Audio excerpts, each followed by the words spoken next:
with coverage you can count on. This is the Erie News Nowcast. Good evening, I'm Kristen Allen. Thanks for joining us for tonight's edition of the Erie News Nowcast. Tonight we have an update on the impact of COVID-19 in Erie County as the county executive Kathy Dahlkemper provided her bi-weekly briefing on the virus. Local hospital leaders also sharing updates on the virus and mitigation efforts at their facilities. We learned that there are now 89 more people who have tested positive for the virus in Erie County and 3 new COVID-19 related deaths being reported just today. The county executive pleading with people in Erie County to get vaccinated if you can and wear masks around people you don't live with, regardless of vaccination status. Updates from our local hospitals tell us overwhelmingly inpatient COVID-19 cases are unvaccinated. But there are those breakthrough cases out there. Those are people who have been fully vaccinated against the virus but still get it. The Erie County Health Department telling us the rate for breakthrough cases is 358 per 100,000 vaccinated people. Is there the potential that we have confirmed cases in our system that demonstrate it's an unknown vaccinated status? Yeah, there's a likelihood that we have some of that. I can't tell you exactly how many of those. We talked about having about 55% of the cases being unknown. So that's the breakthrough rate that we're able to calculate with the data that we have available. More tonight about where Erie County stands with COVID-19 and at Erie News Now at 10 and 11. Turning now to the underground electrical fire at 10th and State Street last night. Repairs continuing after a transformer failed, causing the large fire to break out.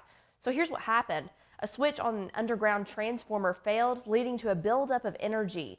That current needed somewhere to go, so it caused a fire and shot several manhole covers about 10 feet in the air. Luckily, no injuries being reported, but the fire causing damaged lines. Power was shut off around 7:30 to get crews into the underground conduit. We talked with Penelite today, and officials say most businesses are back to normal, but a few buildings still have what's called partial power, meaning they have light but not much else. Officials tell us a couple of the main lines have issues, as some do of the smaller tie-ins. So there's still repair work to be done. The main job is to repair the network. So you'll see activity out there today. You'll likely see activity out there tomorrow, and it could even stretch beyond that. Meantime, downtown Erie businesses had a chaotic morning getting things ready to reopen after they lost power for 12 hours last night during the fire. Calamari's on Squid Row was one of those businesses impacted. They lost power at the busiest time of day, dinner time. They had to adapt quickly by bringing in candles while people finished their meals and drinks. Some people even had to come in and pay today because they couldn't use their credit card machines last night. This morning, staff was in bright and early at 6 a.m., checking on food and getting ready before the day got underway. But they say overall, everything made it through all right. We were down here right away, temping everything out. Anything that had to be thrown out had to be thrown out. But well, we were pretty lucky. None of our coolers or freezers got too high. And not just restaurants with a rough start to their morning. Other local businesses like a floral shop and daycare also had a rough start. But they were appreciative that the community members still came out to show support. And as Election Day approaches, both candidates running for Erie County Executive are outlining their plans for economic recovery. Republican Brenton Davis unveiled his blueprint for Erie comeback during a news conference today at Frelo Industries. The veteran and business owners plan uses the acronym NICE, meaning no new taxes, infrastructure investments, collaboration, and education. Meanwhile, Democrat Tyler Titus has proposed a 3-pillar plan for Erie County. The Erie School Board president and small business owners plan promotes an economy that puts working families first, a healthier and safer community, and quality education for everyone. Today, we asked both candidates what their top priority will be if elected. My top priority is going to be jobs. Today, we're unveiling this plan for Erie County's blueprint for the comeback. This is going to be my priority: jobs, economic development, job creation, and putting forward a fiscally sound budget. Making sure that working families know that they are represented, making sure county employees feel supported, making sure our frontline workers and our first responders have the support that they need to take care of our community, and making sure that we have workforce development and economic development linked in with a community college. Both candidates ran for office after incumbent Kathy Dahlkemper announced that she would not seek a third four-year term. Turning now, the U.S. Postal Service is announcing big changes to some of its most popular delivery services, and you can expect to pay more for them. As we reported on yesterday, starting this Friday, some first-class mail will take up to 2 days longer to arrive, largely affecting standard-sized letters and flat-rate envelopes traveling longer distance. And as for package rates, prices will go up for commercial and retail customers. Price increases from 75 cents to $5, more depending on weight and distance. And FedEx users will see a price jump too starting in November with an extra surcharge.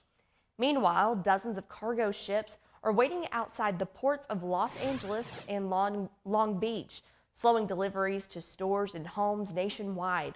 Those two facilities handle about 40% of America's imports. They have an estimated 500,000 shipping containers waiting to be unloaded right now. And speaking of shipping, if you've heard the national news about both staffing and merchandise shortages at retail stores come Christmas time, the Mill Creek Mall says it's navigating those same issues. We talked to shoppers, store owners, and mall management about how they're handling it. Stock in the stores varies from retailer to retailer, with some struggling. Boscov says they're good with merchandise for now, but only because their buyers are proactive on a daily basis. Almost every store has a sign out looking for workers, not just seasonal help, so it's a good time to find a full-time job with benefits and holiday bonuses. All the disruption of the supply chain based on government restrictions relating back to COVID are still lingering. The bigger problem, I think, for a lot of the retailers will be actually finding the personnel they need to staff up and to stock and to make sure they have people in the stores once the holiday shopping season starts. Consumer experts say it's not a bad idea to start shopping early this year, and brick and mortar stores may benefit from worries about shipping. Well, thanks for joining us for this edition of the Erie News Nowcast. Join us for our next news at 10 p.m. on the CW and 11 p.m. on WICU and WSEE. Have a great night.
Testing 1, 2, 3, 4, 5, 6, 7.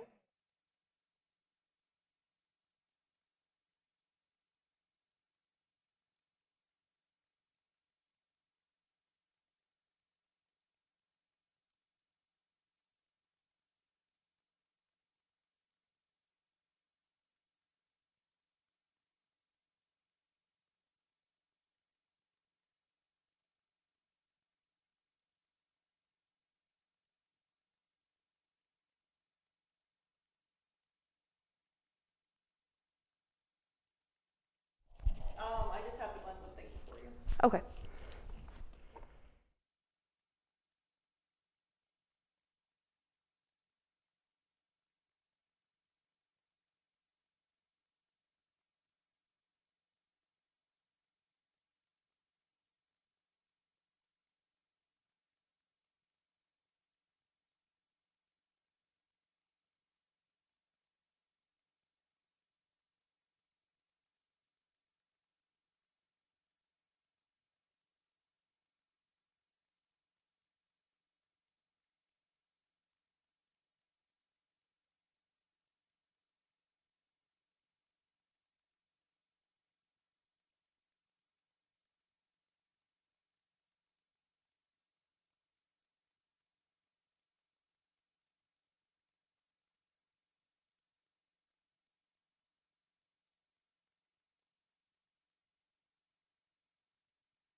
And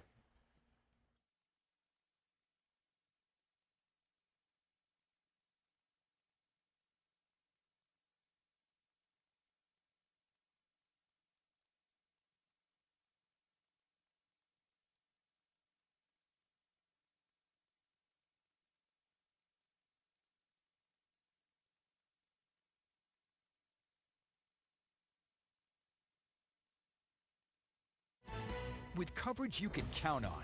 Welcome to Erie News Now at 10. Good evening, everyone. I'm Haley Potter. Thanks for choosing Erie News Now at 10. A man and woman were rushed to the hospital tonight after they were thrown from a motorcycle in Erie's Glenwood neighborhood. It happened around 6:45 this evening near the intersection of Glenwood Park Avenue and Norman Way. Witnesses say the man and woman on the bike tried to pass a car heading west on Glenwood Park Avenue, but they say the pair cut in too quickly, hit a pole, and were thrown from the bike, which broke into pieces. Our crews on the scene say both the man and woman seemed conscious, but the man was bleeding heavily and had to be stabilized in the middle of the road before being taken in an ambulance. Witnesses say the two weren't wearing helmets. There's no word on any possible charges. New tonight at 10, the county executive providing updates and information on COVID-19 in Erie County. Hospital officials also weighing in on what they're seeing in their facilities. Our Kristen Allen asked questions at the county executive's biweekly COVID-19 briefing, and she joins us live. So, Kristen, what were some of the main takeaways? Hey, Haley, lots of information coming out of this meeting this evening. 89 new COVID cases in Erie County reported today, along with 3 new deaths due to the virus. We've also learned there have been a total of 24 COVID-19 deaths in Erie County in just the last 30 days.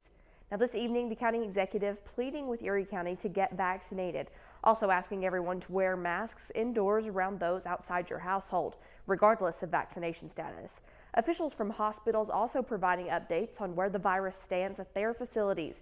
UPMC Hammett has 35 COVID-19 hospitalizations, 13 of those in critical care, while AHN St. Vincent has 24 patients in negative airflow rooms. 3 patients remain on ventilators. Overwhelmingly at all area hospitals, most hospitalized patients are unvaccinated. The county executive sharing stunning data tonight as well from the county health department. COVID-19 case counts for 2021 have already surpassed counts from 2020. Our case count for 2021 has already exceeded the 2020 case count. And with cases remaining in the substantial transmission rate daily, I worry about the continued loss of life that we may see here in Erie County.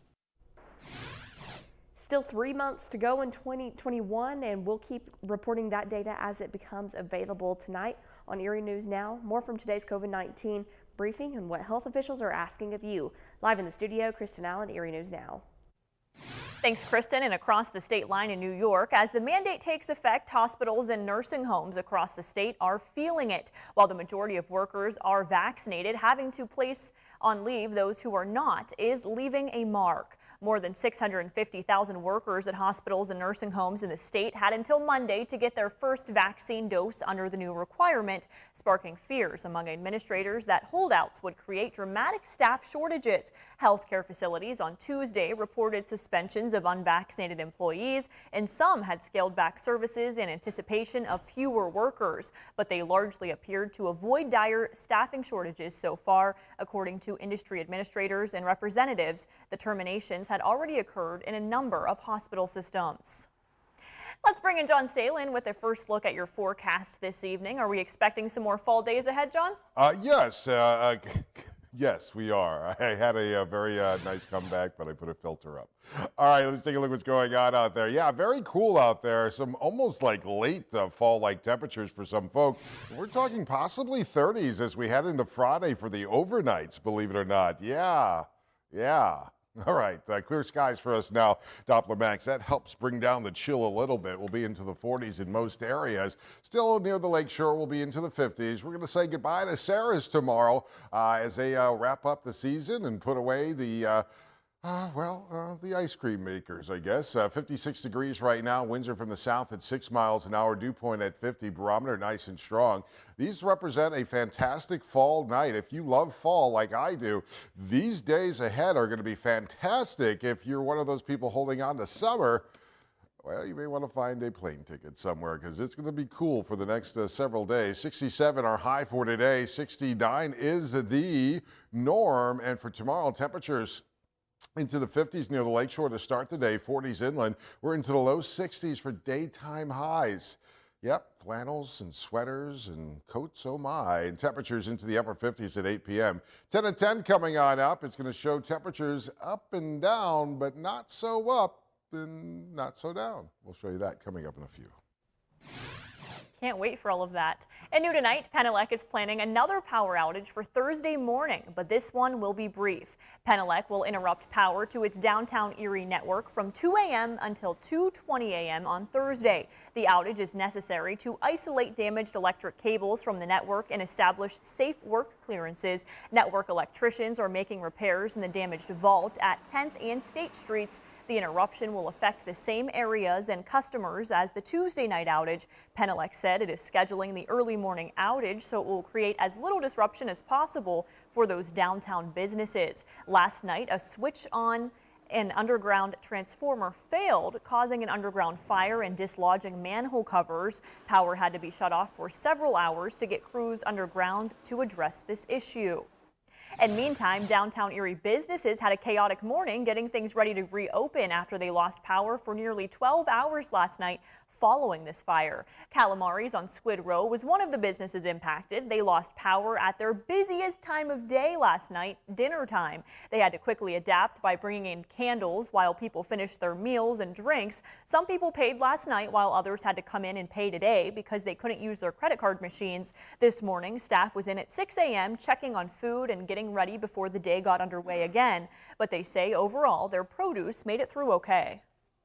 We were down here right away, temping everything out.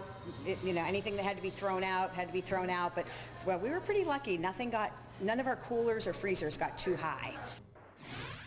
And some other local businesses downtown, such as a floral shop and daycare, also had to start their morning in a rough way, but they were appreciative that community members still came out to support. Earlier tonight, emergency crews responded to a shooting on the property of Erie's Eagles Nest on Pennsylvania Avenue. A 17-year-old boy was shot in the stomach, but the victim was conscious and alert. The boy was shot on the basketball court right on Pennsylvania Avenue. Ambulance and police responded just before 5 p.m. this evening. No updates as of right now. As Election Day approaches, both candidates running for Erie County Executive are outlining their plans for economic recovery. Republican Brenton Davis unveiled his blueprint for Erie's comeback during a news conference today at Frallo Industries. The veteran and business owner's plan uses the acronym NICE, meaning no new taxes, infrastructure investments, collaboration, and education. Meanwhile, Democrat Tyler Titus has proposed a three-pillar plan for Erie County. The Erie School Board president and small business owners plan promotes an economy that puts working families first, a healthier and safer community, and quality education for everyone. Today, we asked both of these candidates what their top priority would be if they were elected. My top priority is going to be jobs. Today, we're unveiling this plan for Erie County's blueprint for the comeback. This is going to be my priority. Jobs, economic development, job creation, and putting forward a fiscally sound budget. Making sure that working families know that they are represented, making sure county employees feel supported, making sure our frontline workers and our first responders have the support that they need to take care of our community, and making sure that we have workforce development and economic development linked in with the community college. Both candidates ran for office after incumbent Kathy Dahlkemper announced that she would not seek a third four-year term. The U.S. Postal Service is announcing some big changes to some of its most popular delivery services, and you can expect to pay a little more for them too. As we reported yesterday, starting this Friday, some first-class mail will take up to 2 days longer to arrive, largely affecting standard-size letters and flat-rate envelopes traveling longer distances. As for package rates, prices will go up for commercial and retail customers from 75 cents to $5 more, depending on weight and distance, and FedEx users will also see a price jump starting in November with an extra surcharge. And Long Beach, slowing deliveries to stores and homes nationwide. Those two facilities handle about 40% of America's imports. They have an estimated 500,000 shipping containers waiting to be unloaded. Carter Evans shows how the congestion at the West Coast ports could make it harder for you to shop. And if you've heard that national news about both staffing and merchandise shortages at retail stores come Christmas time, the Mill Creek Mall says it's navigating those same issues. We talked to shoppers, store owners, and mall management about how they're handling it. Stock in the stores varies from retailer to retailer, with some that are struggling. Boskov says they're good with merchandise for now, but only because their buyers are proactive on a daily basis. Almost every store has a sign out front that says they're looking for workers, and not just for seasonal help, so it's a good time to find a full-time job with benefits and those holiday bonuses. All the disruption of the supply chain based on government restrictions relating back to COVID are still lingering. The bigger problem, I think, for a lot of the retailers will be actually finding the personnel they need to staff up and to stock and to make sure they have people in the stores once the holiday shopping season starts. And consumer experts say it's not a bad idea to shop early this year, and brick and mortar stores may benefit from that. We're taking a live look outside right now. John has our full 10 at 10 forecast coming up right after the break.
From Erie News Now, this is First Warning Weather with John Stalin. Doppler Max clear now, no need for umbrellas, but I can't rule out a little bit of a sprinkle as you head out and about for tomorrow. And someone asked me today, what does CW stand for? It is CBS and Warner Brothers, CW. So, yeah, it's pretty fascinating, all right? I had to look it up. I knew it was Warner Brothers, wasn't sure about the CBS, but I know he's watching and he always says hello to me, so hello to you. All right, first warning weather futurecast. Looking good. Just some high thin clouds as we head on through the nighttime. As you head on into tomorrow morning, sunglasses handy for parts of the area, maybe southern portions of Crawford County. And of course, it's going to be a cold start. We're talking 40s inland for the morning hours. And then maybe near 50s for you near the lake shore. We're still going to be chilly as we head on into noon, and you can see mostly cloudy skies for us. There'll be little breaks of sun here and there, especially as we head towards the afternoon, but we're rain free, and that's what is important to a lot of folks out there. Remember, tomorrow too, we will start the fall foliage forecast, and then a lot of folks will be more happy. Look at this sunshine as you head into Friday. Really looking pretty good. Bus stop forecast, the only umbrellas you'll need for a little bit of sunshine. 52, a cool start. A chilly afternoon, temperatures lower 60s as you head on home from school. Weekend outlook, yeah, 70s. I think you'll take that. That's above normal, but we still have a spotty shower possible for your Saturday, and then maybe some scattered showers for Sunday. Temperatures are looking good, a 1 on the Weather Impact Index, and as I just said, fall foliage reports start tomorrow. If you get ready for the weekend, you're going to take some pictures, send it to weather@erienewsnow.com, and perhaps we will share that with you on the TV. Right now, Interstate Mitsubishi Mulcam, green conditions. We're 56 and comfortable. A little bit cool across much of the Great Lakes that you see here. Huron, Ontario, and of course Erie. Temperatures into the lower 50s. 40, wow, 47 already into Bradford. And really tomorrow night, Bradford, you might want to get the blankets out. I mean, it may be a cold night out there for you. All right, Newcastle, calm winds, Meadville, calm winds, Cleveland, and into Bradford. 8-mile-an-hour winds out here into Erie. Zone outlook as we go county by county for you. We start in Erie, of course. Temperatures low to mid-50s near the lake shore. We are into the 40s into Union City, mid-40s for all of us into Corey, low 50s, Albion, Springboro. 49 in Cochranton, we're 46 in Titusville, and out into Warren County, we are into the mid-40s. Could be 30s tomorrow. All right, 10 at 10 for you. You like picking up where Emily left off. All right, big picture. She likes to comment on the weather. It's okay. 62 degrees, a little cool for some folks. We'll warm it up to near 70, we'll call it for Friday, even though it's in the 60s. Got some sunshine, some scattered showers over the weekend, as I told you about, so have the umbrellas handy. We head on into your Monday and Tuesday of next week. We're into the cold phase. This could be reality. Temperatures near 60. It's going to be a cold start. 70 degrees. We're 68 for Thursday, Friday, 66 next Saturday. Chance of showers, temperatures into the upper 60s. David Walters got you covered first thing tomorrow morning. And download the Erie News Now app for your latest Doppler Max images. If you're craving a treat from Sarah's at Presque Isle, time is running out. Tomorrow is their final day of the season. Owner Sean Candela and our own John Stalin presenting the final Sarah's for Smiles check for $250 to the Second Harvest Food Bank. A steady stream of customers tonight ordering hamburgers, hot dogs, fries, and other favorite menu items. They enjoyed the friendly atmosphere inside and out. The drive-through areas continues to be popular. And as the staff prepares to wrap up its 42nd year in operation, local families soaked in an Erie staple. Sort of bums me out a little bit because it means the summer is over, and because I would like to see this place stay open during the winter because I would be here. It's just nice to come down and support a local business. I agree, and it's like a really good family place, and you can hang out with your friends here and get food and have fun. Blues and religion took center stage tonight at the Jefferson Education Center for Brock Blues Night. The free live music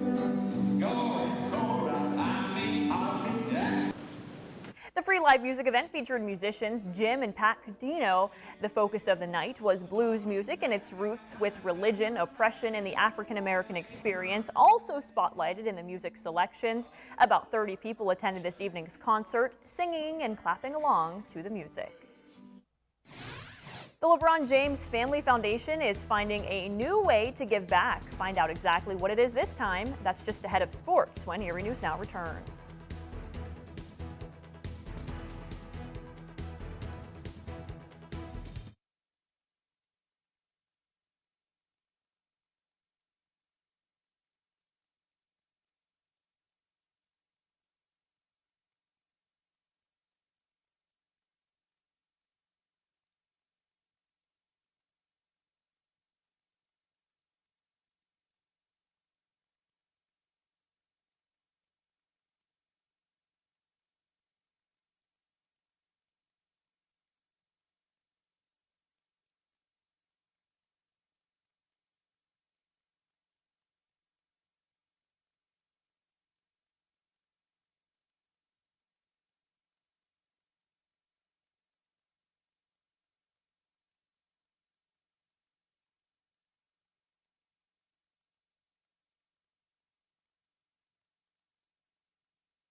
Erie News Now. This is coverage you can count on with Haley Potter.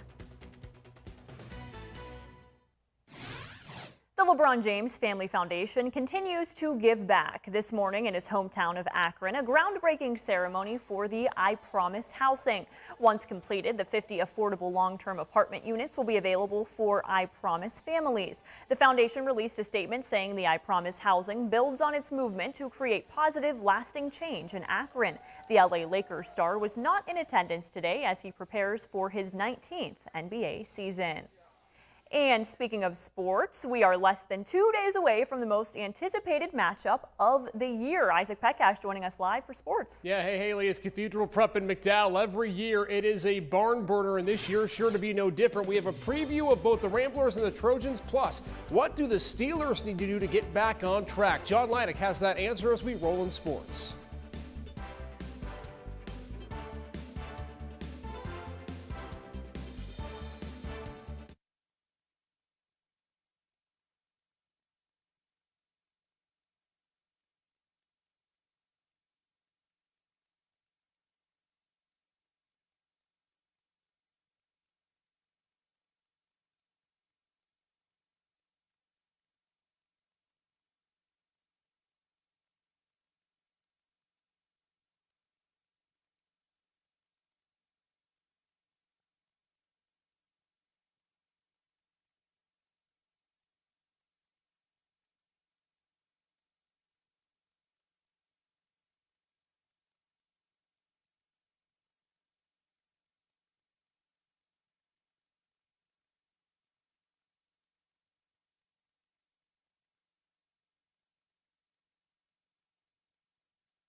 Now, sports coverage you can count on with Isaac Petcash. Well, the Pittsburgh Steelers are up against it this week, looking to avoid dropping a third straight game when they visit Aaron Rodgers and the Packers at Lambeau Field on Sunday. One key to victory for Pittsburgh, how about a better start? John Laddick reports from the Steel City.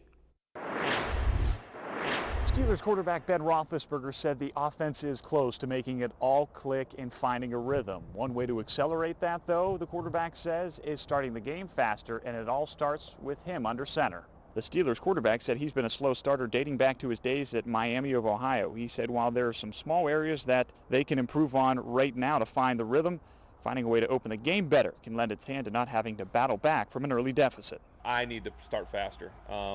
And I know the coaches are doing a great job of scripting things that, whether it's screens or getting the ball out and just, plays that you really like.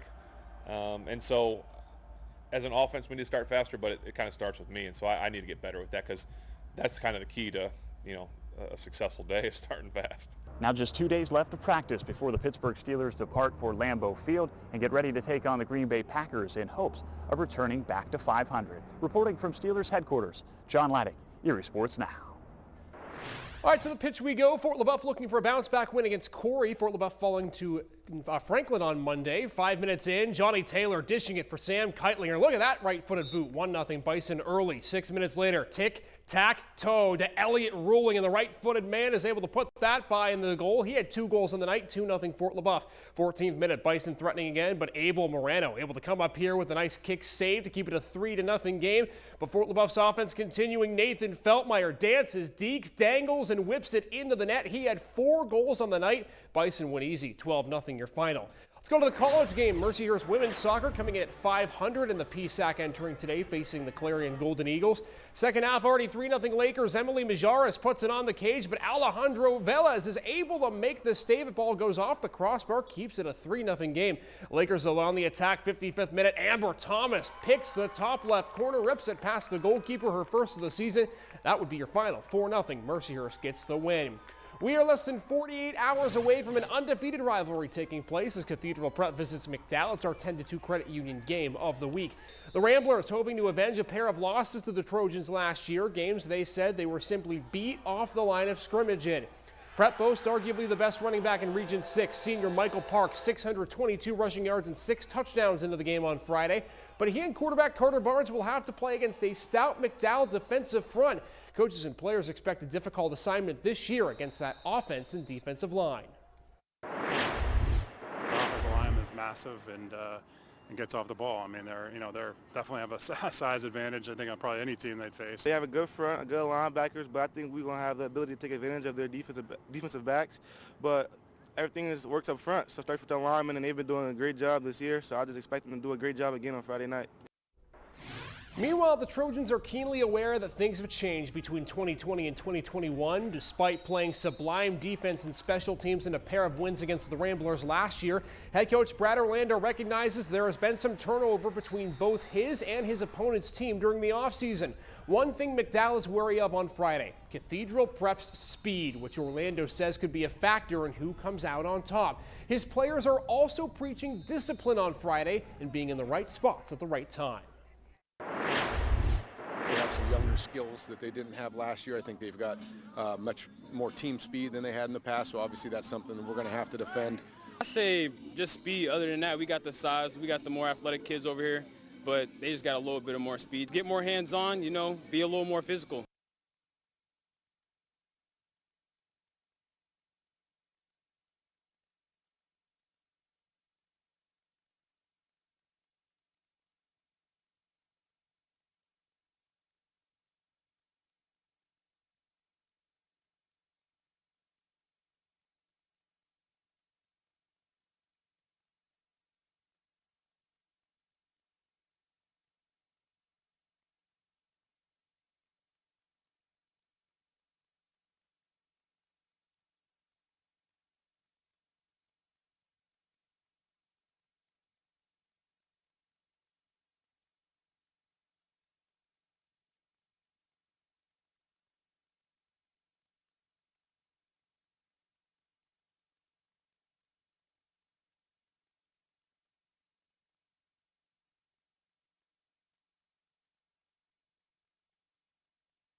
All right, going to show you the 10 at 10 again. If you missed it and making plans for the rest of the week and into the weekend, we're looking at temperatures into the lower 60s for tomorrow. Periods of sun and clouds, fairly seasonal as we head on into your Friday weekend. Temperatures into the 70s, but maybe a few scattered showers on Saturday. I don't see that to be a washout, but we could see a few showers throughout your Sunday. So if you're picking a pumpkin, it could be a little wet out there. Temperatures into the 60s again as we head back into work the following week. Temperatures mid to upper 60s generally through the week. Limited chances of rain showers, but all in all, it's going to be fall in northwestern PA. That's our report for tonight. Thanks for joining us for Erie News Now at 10. Have a great night.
I don't have the Steelers package in here for morning sports.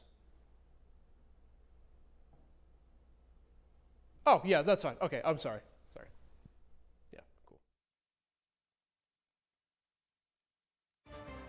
Now, sports coverage you can count on with Isaac Petcash. Our athlete of the week was Maggie Morrison from Fort LaBeouf girls soccer. The boys team, though, not too bad either. A 5-3 start, looking for win number 6 on Wednesday night. Let's go to Fort LaBeouf, looking for a bounce-back win, taking on Corey, seeking win number 1 are the Beavers. 5 minutes in, Johnny Taylor dishing it to Sam Keitlinger, and he boots it by into the goal. 1-0 Bison, just like that. 6 minutes later, tic-tac-toe. Elliot Ruling gets the last third there and boots it into the back of the net. He had 2 goals, 2-0 LaBeouf in front. 14th minute, Bison threatening again. Abel Moreno able to make the save and keep the ball out of the net for Corey, but he was peppered all evening. Nathan Feltmeyer dazzling his way by 4 defenders and rips it into the bottom left corner. He had 4 goals and the Bison win it 12-0. With just 1 day before Cathedral Prep and McDowell, the Ramblers are hoping to avenge a pair of losses to the Trojans last year. Games they said they were beat off the line of scrimmage in. Coaches and players expect a difficult assignment this year too against McDowell's offensive and defensive line. Massive and gets off the ball. I mean, they're definitely have a size advantage. I think on probably any team they'd face. They have a good front, good linebackers, but I think we're gonna have the ability to take advantage of their defensive backs. But everything works up front. So it starts with the linemen, and they've been doing a great job this year. So I just expect them to do a great job again on Friday night. Meanwhile, the Trojans are keenly aware that things have changed between last year and this year. One thing they're wary of on Friday is Cathedral Prep speed, which head coach Brad Orlando says could be a factor in who comes out on top. They have some younger skills that they didn't have last year. I think they've got much more team speed than they had in the past, so obviously that's something that we're going to have to defend. I say just speed. Other than that, we got the size, we got the more athletic kids over here, but they just got a little bit of more speed. Get more hands-on, be a little more physical.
1, 2, 3, 4.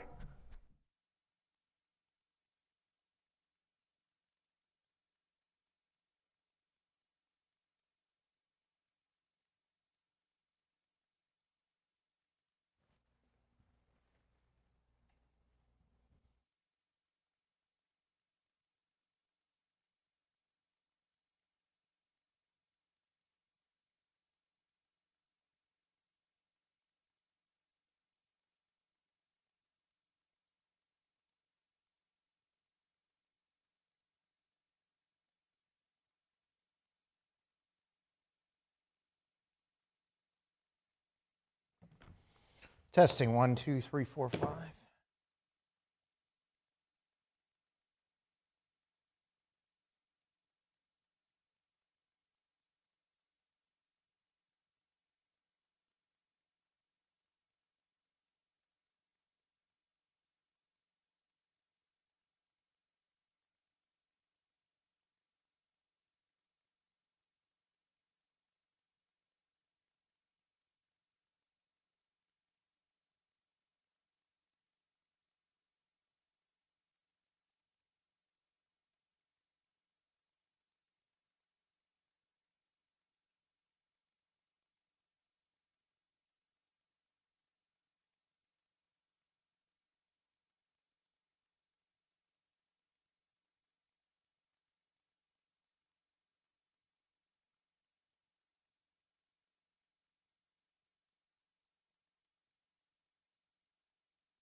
Test 1, 2, 3.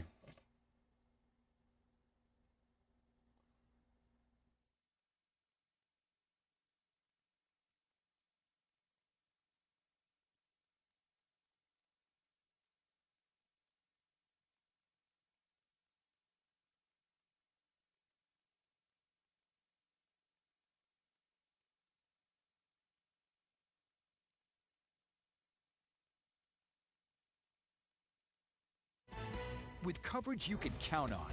Welcome to Erie News Now at 11. Good evening, I'm Mike Ruzzi. Emily Matson has the night off. And new tonight at 11, Penelect is planning another power outage for Thursday morning, but this one will be brief. Penelect will interrupt power to its downtown Erie network from 2 a.m. until 2:20 a.m. Thursday. The outage is necessary to isolate damaged electric cables from the network and establish safe work clearances. Network electricians are making repairs to the damaged vault at 10th and State Streets. The interruption will affect the same areas and customers as the Tuesday night outage. Penelect said it is scheduling the early morning outage so it will create as little disruption as possible for downtown businesses. Last night, a switch on an underground transformer failed, causing an underground fire and dislodging manhole covers, and power had to be shut off for hours to get crews underground and address some of the issues. Meantime, some of those businesses had a chaotic morning getting things ready to reopen after they lost power for 12 hours last night following that fire. Calamari's on Squid Row was one of the businesses impacted. They lost power at the busiest time of the day, the dinner hour. They had to quickly adapt by bringing in candles while people finished their meals and drinks.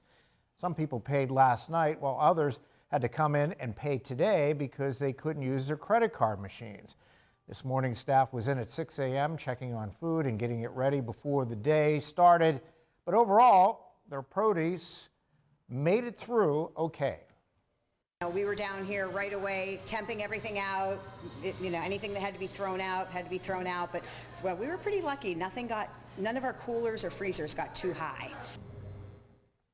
Now, other local businesses such as floral shops or daycares also had to start their morning, but We're appreciative that community members still came out to show some support. Now to weather coverage you can count on with John Stalen. And John, it was another 5-star weather day. Yeah, it was fantastic. If you like fall, perfect fall day. That's why we love the seasons here in Erie, and it looks like we're going to see some very fall-like conditions over the course of the next 24 to 48 hours. Take a look what's going on. Doppler Max, nice and quiet. You can't rule out a little bit of a sprinkle tomorrow, but 99.9% of the day will stay rain-free. Sarah's, we're looking at it for one of the last times. Tomorrow it closes. We'll talk more about that in the newscast. 64 degrees, winds from the north-northwest, 10 miles an hour. You can see there the dew points fairly low and fairly comfortable for us. It's going to be a little chill, of course, for tonight, already into the 40s in parts of Warren and McKean counties. And we're getting dangerously close to possibly upper 30s out there into Bradford. 49 already out into Ashtabula. We could see some 30s in many places tomorrow night into your Saturday morning, but right now 67 are high for today, and you can see no rain. The average 69. We're going to be below average tomorrow. As you can see here, we could top out at 62 for your high, and that could come right around noon. We'll see a mixture of sun and clouds otherwise through the day and light to calm winds. We got to look at your weekend outlook, 7-day outlook coming up in just a few. All right, John, a man and woman were rushed to the hospital tonight after they were thrown from a motorcycle in Erie's Glenwood neighborhood. It happened around 6:45 near the intersection of Glenwood Park Avenue and Norman Way. Witnesses say the man and the woman on the bike tried to pass a car heading west on Glenwood Park Avenue, but they say the pair cut in too quickly, hit a pole, and were thrown from the bike, which broke into pieces. Our crews on the scene say both the man and woman seemed conscious, but the man was bleeding heavily and had to be stabilized in the middle of the road before being put into an ambulance. Witnesses say the two weren't wearing helmets. There's no word on possible charges. Erie County Executive Kathy Dahlkemper and local hospital officials delivering their bi-weekly COVID-19 briefing this afternoon. The county reporting 89 new cases today and 3 new deaths. Our Kristen Allen attending the virtual conference today. And Kristen, what are the main takeaways from this briefing today? Ways including the county's cumulative case count, hospitalizations, and what health officials are asking you to do going forward. Erie County Executive Kathy Dahlkemper pleading with the county Wednesday afternoon, sharing startling facts about where COVID-19 stands in Erie County today. Our case count for 2021 has already exceeded the 2020 case count. And with cases remaining in the substantial transmission rate daily, I worry about the continued loss of life that we may see here in Erie County. Hospitalizations remain up in the county, with UPMC Hammett reporting 35 COVID-19 hospitalizations, 13 of those needing critical care, while AHN St. Vincent has 24 patients in negative airflow rooms and 3 people on ventilators due to the virus. Positivity rates, those are climbing too. Our overall positivity rate of those tested is at 14%. And the 21 to 40 age group has the highest rate of positivity at this point at 20%. But what about breakthrough cases? Those are people testing positive for COVID-19 after being fully vaccinated. Erie County Department of Health says data for reporting those specific cases is tricky, as there are many who don't report their vaccination status when they're initially tested for the virus. But they're seeing a rate of 358 per 100,000 vaccinated people. We've talked about having about 55% of the cases being unknown. So that's the breakthrough rate that we're able to calculate with the data that we have available. Still, the Erie County Department of Health says COVID-19 in fully vaccinated people is much less severe. If you are not vaccinated, your risk of being hospitalized with COVID-19 is 29 times higher than someone who is vaccinated. Hospital officials also asking if you believe you could have COVID-19 to get tested at your primary care provider or your pharmacy instead of going to the emergency room. We also have information on where you can get vaccinated. That's on our website at erienewsnow.com.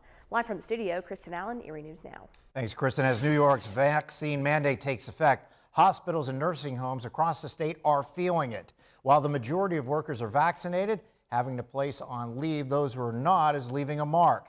Thousands of healthcare workers in New York who face getting vaccinated against COVID-19 or losing their jobs received at least one dose as the statewide mandate neared, according to newly released figures. More than 650,000 workers at hospitals and nursing homes in the state had until Monday to get their first vaccine dose under the new requirement, sparking fears among administrators that holdouts would create dramatic staff shortages. Healthcare facilities on Tuesday reported suspensions of unvaccinated employees, and some had scaled back services in anticipation of fewer workers, but they largely appear to avoid dire staffing shortages so far. That's according to industry administrators and representatives. The terminations had already occurred in a number of hospital systems. And today, the CDC issued an urgent advisory for pregnant women, telling them to get vaccinated against COVID-19. The CDC's strongest guidance yet comes as more than 125,000 laboratory-confirmed COVID cases have been reported in pregnant women. More than 22,000 have been hospitalized with the virus, while at least 161 pregnant women have died from COVID-19. 22 of those deaths occurred in August alone. Experts say that contracting symptomatic COVID while pregnant can carry a twofold risk of being admitted to intensive care and a 70% increased risk of death. So far, only 31% of pregnant women have been vaccinated. That's according to the CDC. As Election Day approaches, both candidates running for Erie County Executive are outlining their plans for economic recovery. Republican Brenton Davis unveiled his blueprint for Erie's comeback during a news conference today. The veteran and business owners plan uses the acronym NICE, meaning no new taxes, infrastructures, investments, collaboration, and education. Meanwhile, Democrat Tyler Titus has proposed a three-pillar plan for Erie County. The Erie School Board President and Small Business Owners Plan promotes an economy that puts working families first, a healthier and safer community, and quality education for everyone. Today, we asked both candidates what their top priorities are if elected. My top priority is going to be jobs. Today, we're unveiling this plan for Erie County's blueprint for the comeback. This is going to be my priority: jobs, economic development, job creation, and putting forward a fiscally sound budget. Making sure that working families know that they are represented, making sure county employees feel supported, making sure our frontline workers and our first responders have the support that they need to take care of our community, and making sure that we have workforce development and economic development linked in with the community college. Both candidates ran for office after incumbent Kathy Dahlkemper announced that she would not seek a third four-year term. Nearly 24 hours to go before the U.S. government shutdown, and lawmakers are also facing an uncertain timeline over a key vote on infrastructure tomorrow. Our Washington correspondent Matt Knadler has more. Senate Democrats tonight are working on a short-term spending bill that would fund the government through December 3rd and avoid a government shutdown Thursday at midnight. They have dropped the proposed debt ceiling increase in order to gain Republican support and reach the required 60 votes for it to pass. We're not asking for Republicans to support raising the debt ceiling. About whether Republicans would support a clean continuation of funding, the answer is there'd be a lot of Republican votes for that. The bill, known as a continuing resolution in Congress, would then have to go back to the U.S. House, where it passed along party lines last week. Democrats control the United States House of Representatives, the United States Senate, and the White House. There's absolutely no reason why we should have a government shutdown on Thursday. House Speaker Nancy Pelosi is still pledging to hold a key vote on the $1.2 trillion infrastructure package on Thursday, despite pushback from some members of the Progressive Caucus who want an agreement on the $3.5 trillion social safety net bill first. Things are very fluid right now, but I feel confident that we will be able to pass both. A small number of Republicans are expected to support that infrastructure package, but it's not a large enough number to offset the number of Democrats who right now could be opposed to it. That $1.2 trillion bill I'm very supportive of, and I look forward to doing my part to encourage my colleagues on the Republican side to support that. In Washington, Matt Knadler reporting. Capitol Hill testifying again before the House Armed Services Committee on the withdrawal from Afghanistan. And during the hearing, lawmakers from both sides of the aisle expressing concern that Afghanistan, under Taliban rule, could become a haven for terrorists. The generals acknowledging that could happen, but committed to protecting Americans from future attacks. The U.S. military is in the final stages of withdrawing troops from Afghanistan, which is expected to be completed soon, bringing an end to America's longest war. If you heard the national news about both staffing and merchandise shortages at retail stores before Christmas time, the Mill Creek Mall says it's navigating those same issues. Now, we talked to shoppers, store owners, and mall management about how they're handling it. Stock in the stores varies from retailer to retailer. Boskov says they're in good shape with merchandise now, but it's only because their buyers are proactive on a daily basis. And it seems that almost every store has a sign looking for help, not just seasonal help. So it's a good time to find a full-time job with benefits and holiday bonuses. All the disruption of the supply chain based on government restrictions relating back to COVID are still lingering. The bigger problem, I think, for a lot of the retailers will be actually finding the personnel they need to staff up and to stock and to make sure they have people in the stores once the holiday shopping season starts. And Macy's is embroiled in a legal battle with its landlord to prevent Amazon from using a billboard on top of its most iconic store. The department store chain has asked the Kaufman organization to stop a potential deal with Amazon to use the billboard on its storied Herald Square location. Thousands pass by the billboard on Broadway and 34th Street every day, and millions catch a glimpse of it on NBC's broadcast of the Macy's Thanksgiving Day Parade. Macy's claims in a lawsuit that any advertisements from its online competitor would cause immeasurable harm to its business. They've been advertising on the billboard for longer than a half century, but the lease for the advertising space expired in August. Macy's claims that Kaufman was already in talks with Amazon by that point. Macy's says its original lease on the billboard space included a provision that indefinitely barred other retailers from advertising on the sign. Representatives from Amazon and the Kaufman organization did not respond to requests for comment. Still to come on Erie News Now at 11, if you haven't been to Sarah's this year, time is running out. We will visit the popular restaurant one more time before their season ends. Plus, a night of music at the Jefferson Education Center, and the public is welcome. That story after John Stalin's forecast. Thursday morning on Erie News Now, with all the talk about shipping delays, how are you going to make sure that your holiday deliveries get there on time? We'll go live for some advice from the experts. It's a great way to wake up.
This is Erie News Now.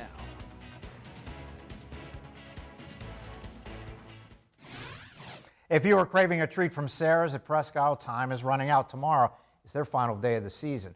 Owner Sean Candela and our own John Stalen presenting the final Sarah's Smiles check for $250 to the Second Harvest Food Bank. Steady stream of customers tonight ordering hamburgers, hot dogs, fries, and other favorite menu items. They enjoyed the friendly atmosphere inside and out. The drive-through area continues to be a popular way to go. And as the staff prepares to wrap up its 42nd year in operation, local families just soaking in the Erie staple. Sort of bums me out a little bit because it means the summer is over, and because I would like to see this place stay open during the winter because I would be here. It's just nice to come down and support a local business. I agree, and it's like a really good family place, and you can hang out with your friends here and get food and have fun. From Erie News Now, this is First Warning Weather with John Stalen.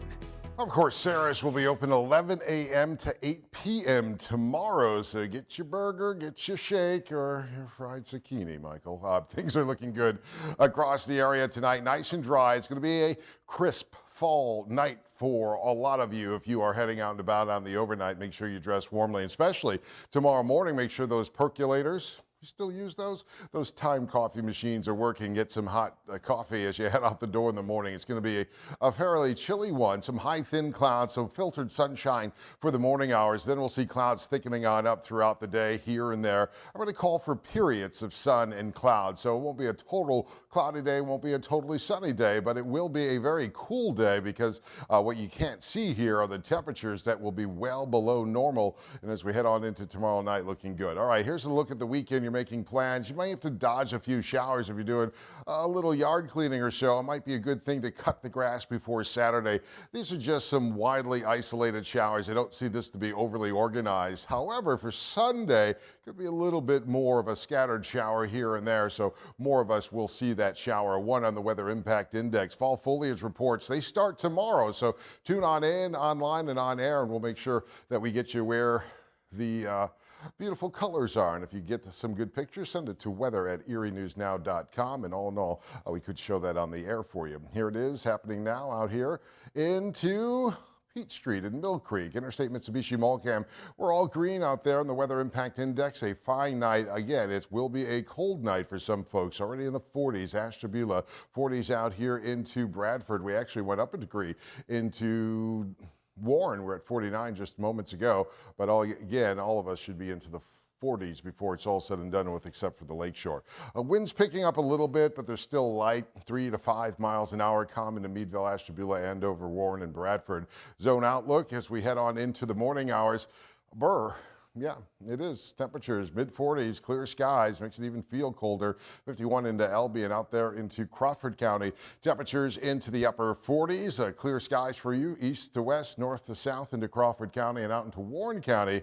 Yeah, you're still holding on those 40s, but tomorrow night into your Saturday morning, that could be 30s for some folk. 62 degrees for your Thursday, 68 degrees for Friday. Looks like fairly dry days. Couple of showers, as you know, Saturday, more chance for Sunday. And then as we head into Monday and Tuesday of next week, we'll see some scattered showers for your Monday. Temperatures upper 60s for your Tuesday. Remember, these are fairly seasonal temperatures. And in fact, the 70s are above normal, believe it or not. Partly cloudy skies as we head on into Wednesday. So it looks like the wettest part of the next 7 days could be Saturday, Sunday, Monday. Good day to cut the grass tomorrow or on your Friday. Remember, David Walters got you covered the start of your Thursday morning, with your Erie News Now First Warning Weather Forecast. Thanks, John. Blues and religion took center stage tonight at the Jefferson Education Center for Brock Blues Night.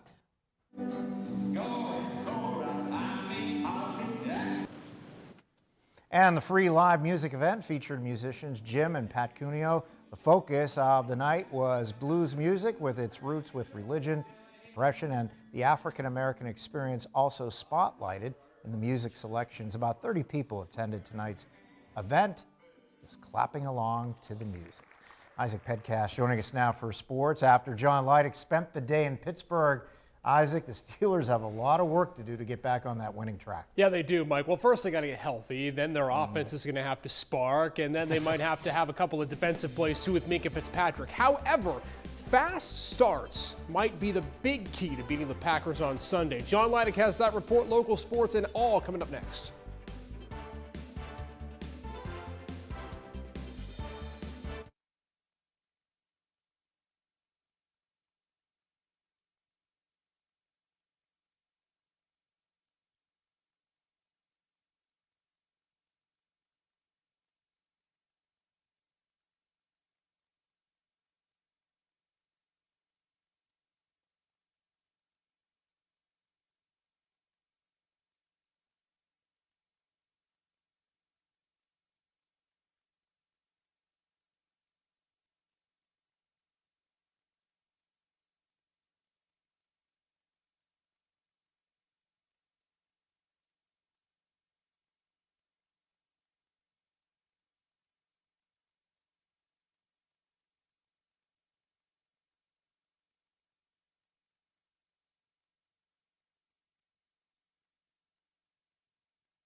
Now, sports coverage you can count on with Isaac Petcash.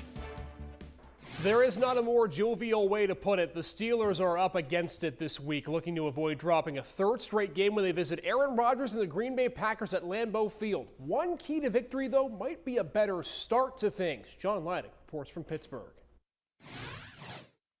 Steelers quarterback Ben Roethlisberger said the offense is close to making it all click and finding a rhythm. One way to accelerate that, though, the quarterback says, is starting the game faster, and it all starts with him under center. The Steelers quarterback said he's been a slow starter dating back to his days at Miami of Ohio. He said while there are some small areas that they can improve on right now to find the rhythm, finding a way to open the game better can lend its hand to not having to battle back from an early deficit. I need to start faster. And I know the coaches are doing a great job of scripting things that, whether it's screens or getting the ball out and just, plays that you really like. And so as an offense, we need to start faster, but it kind of starts with me. And so I need to get better with that because that's kind of the key to, a successful day is starting fast. Now just 2 days left of practice before the Pittsburgh Steelers depart for Lambeau Field and get ready to take on the Green Bay Packers in hopes of returning back to 500. Reporting from Steelers headquarters, John Laddick, Erie Sports Now. Let's go to the pitch in Carmen Benito Field. Fort LaBeouf looking for a win, taking on Corey, seeking for its first win of the campaign. We go to the first half, 5 minutes in. Johnny Taylor dishing it to Sam Keitlinger, who puts it into the back of the twine, 1-0. 6 minutes later, tic-tac-toe to the boot of Elliott Rolling, who slips it past the goaltender, 2-0 Fort LaBeouf in front. 14th minute, Bison threatening again, but Abel Moreno able to take this and put it off of his foot, then off of his noggin to keep it a 2-0 game. But the offense, though, for LaBeouf continuing to roll. Nathan Feltmeyer dancing through everyone, pushes it to the back of the net. Bison win easy, 12-0 the final score. We are less than 48 hours away from an undefeated rivalry taking place. Cathedral Prep visiting McDowell, our 10-2 credit union game of the week. The Ramblers hoping to avenge a pair of losses to the Trojans last year. Games they said they were simply beat off the line of scrimmage in. Coaches and players expect a difficult assignment this year, too, against McDowell's offensive and defensive lines. Offensive line is massive and gets off the ball. I mean, they're definitely have a size advantage, I think, on probably any team they'd face. They have a good front, good linebackers, but I think we're going to have the ability to take advantage of their defensive backs. But everything works up front, so it starts with the linemen, and they've been doing a great job this year, so I just expect them to do a great job again on Friday night. Meanwhile, the Trojans are keenly aware that things have changed between last year and this year. One thing they're worried about on Friday is Cathedral Prep's speed, which head coach Brad Orlando says could be a massive factor in who comes out on top. They have some younger skills that they didn't have last year. I think they've got much more team speed than they had in the past, so obviously that's something that we're going to have to defend. I say just speed. Other than that, we got the size, we got the more athletic kids over here, but they just got a little bit of more speed. Get more hands-on, be a little more physical. Finally tonight, back to soccer. Women's college soccer. Mercyhurst women coming in at 500 in the PSAC, facing Clarion. Already 3-0 in the second half. Emily Majaris putting it on the cage. Alondra Velez, though, makes the save as it goes off the crossbar to keep it 3-0. But the Lakers on the attack. Up 3, now up 4. Look at this kick by Amber Thomas. Rips it into the back of the net. Her first goal of the season. That would be your final. Lakers win it 4-0.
We're looking good across the area. Nice and clear skies for us. Take a look at the moon. Take a look at the stars out there. Could see a few high, thin clouds as we start the day, and then some clouds in and out throughout the day tomorrow. Temperatures as you head to bed or work overnight. We're going to be chilly. Mid-50s now, maybe lower 50s throughout parts of Erie County, but south and easterly portions and southern portions of the viewing area will be into the 40s. In Bradford, you're going to be close. You'll be knocking on the door. Check in with David tomorrow morning, see what your low temperature is. 54 degrees, 8 a.m. noon. We're probably going to cap out our temperatures for the day. Got 62 degrees out there for the day, but we'll see a mixture of sun and clouds through much of the day. Temperatures into the upper 50s. David's got you covered first thing tomorrow. All right, John, that's our report for tonight. Thanks for joining us. Our next news, 5 a.m. tomorrow morning, Erie News Now Sunrise. Until then, have a good night.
cloudy tonight, dipping back down.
With coverage you can count on. Welcome to Erie News Now Sunrise.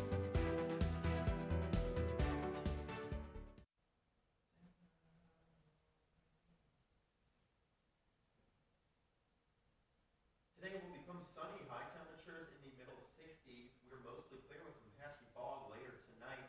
Lows in the lower and middle 40s.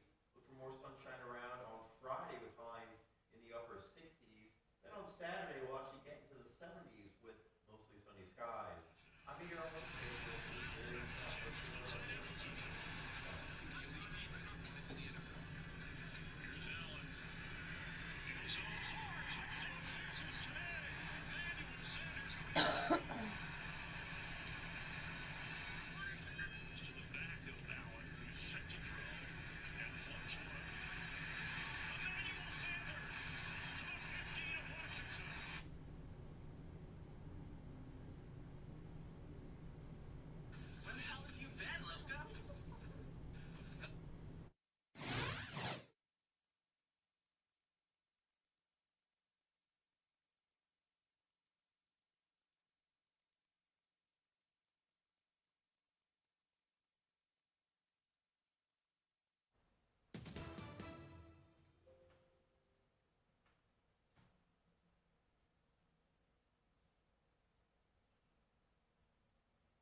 Look for partly sunny skies today, highs in the lower 60s. We're partly cloudy tonight, dipping down into the upper 30s to around 40 degrees. More sunshine on Friday with highs in the middle 60s. And after another rather cool night, we are expecting more sunshine on Saturday with highs in the lower 70s. I'm meteorologist Dave Gould for your Erie News Now First Morning Weather Update.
Breaking overnight on Erie News Now, it's crisis control ×2 in Washington this morning, with Congress making moves to avoid a federal government shutdown while pushing the fight over America's debt limit down the road. We've got all those developing details.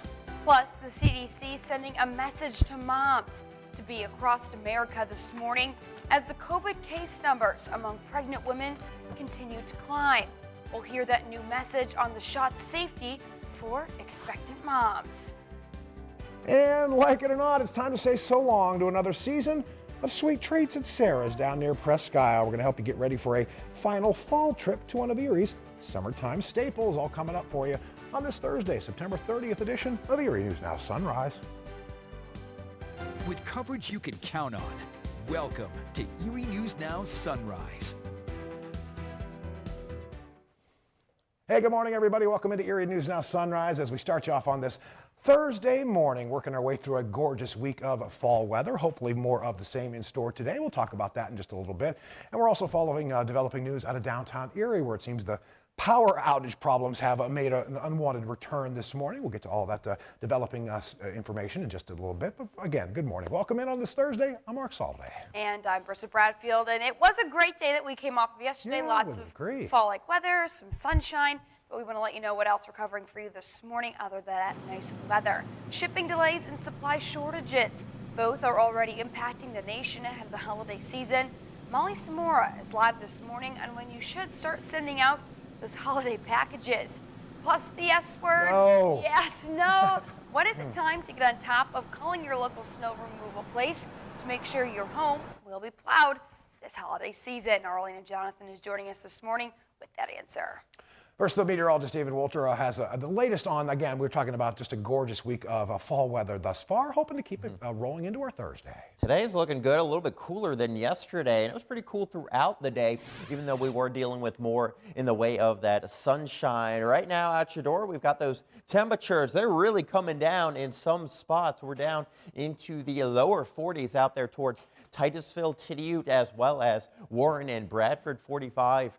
Into Mayville, 49 in Meadville, and right along the lake shore we have upper 40s and lower 50s. So certainly a jacket, sweatshirt needed this morning. Winds light, if not totally calm, and you can see they are coming in from the northeast. And as we look ahead through today, those temperatures kicking out of the 50s just into the lower and middle 60s as we get into the afternoon. Sunrise today at 7:17, and you'll notice we'll just have a light northerly wind. But as those winds go calm tonight, those temperatures will get quite chilly. There are many spots that will likely start off your Friday in the 30s, and we'll talk a little bit more about that coming up in 10 minutes.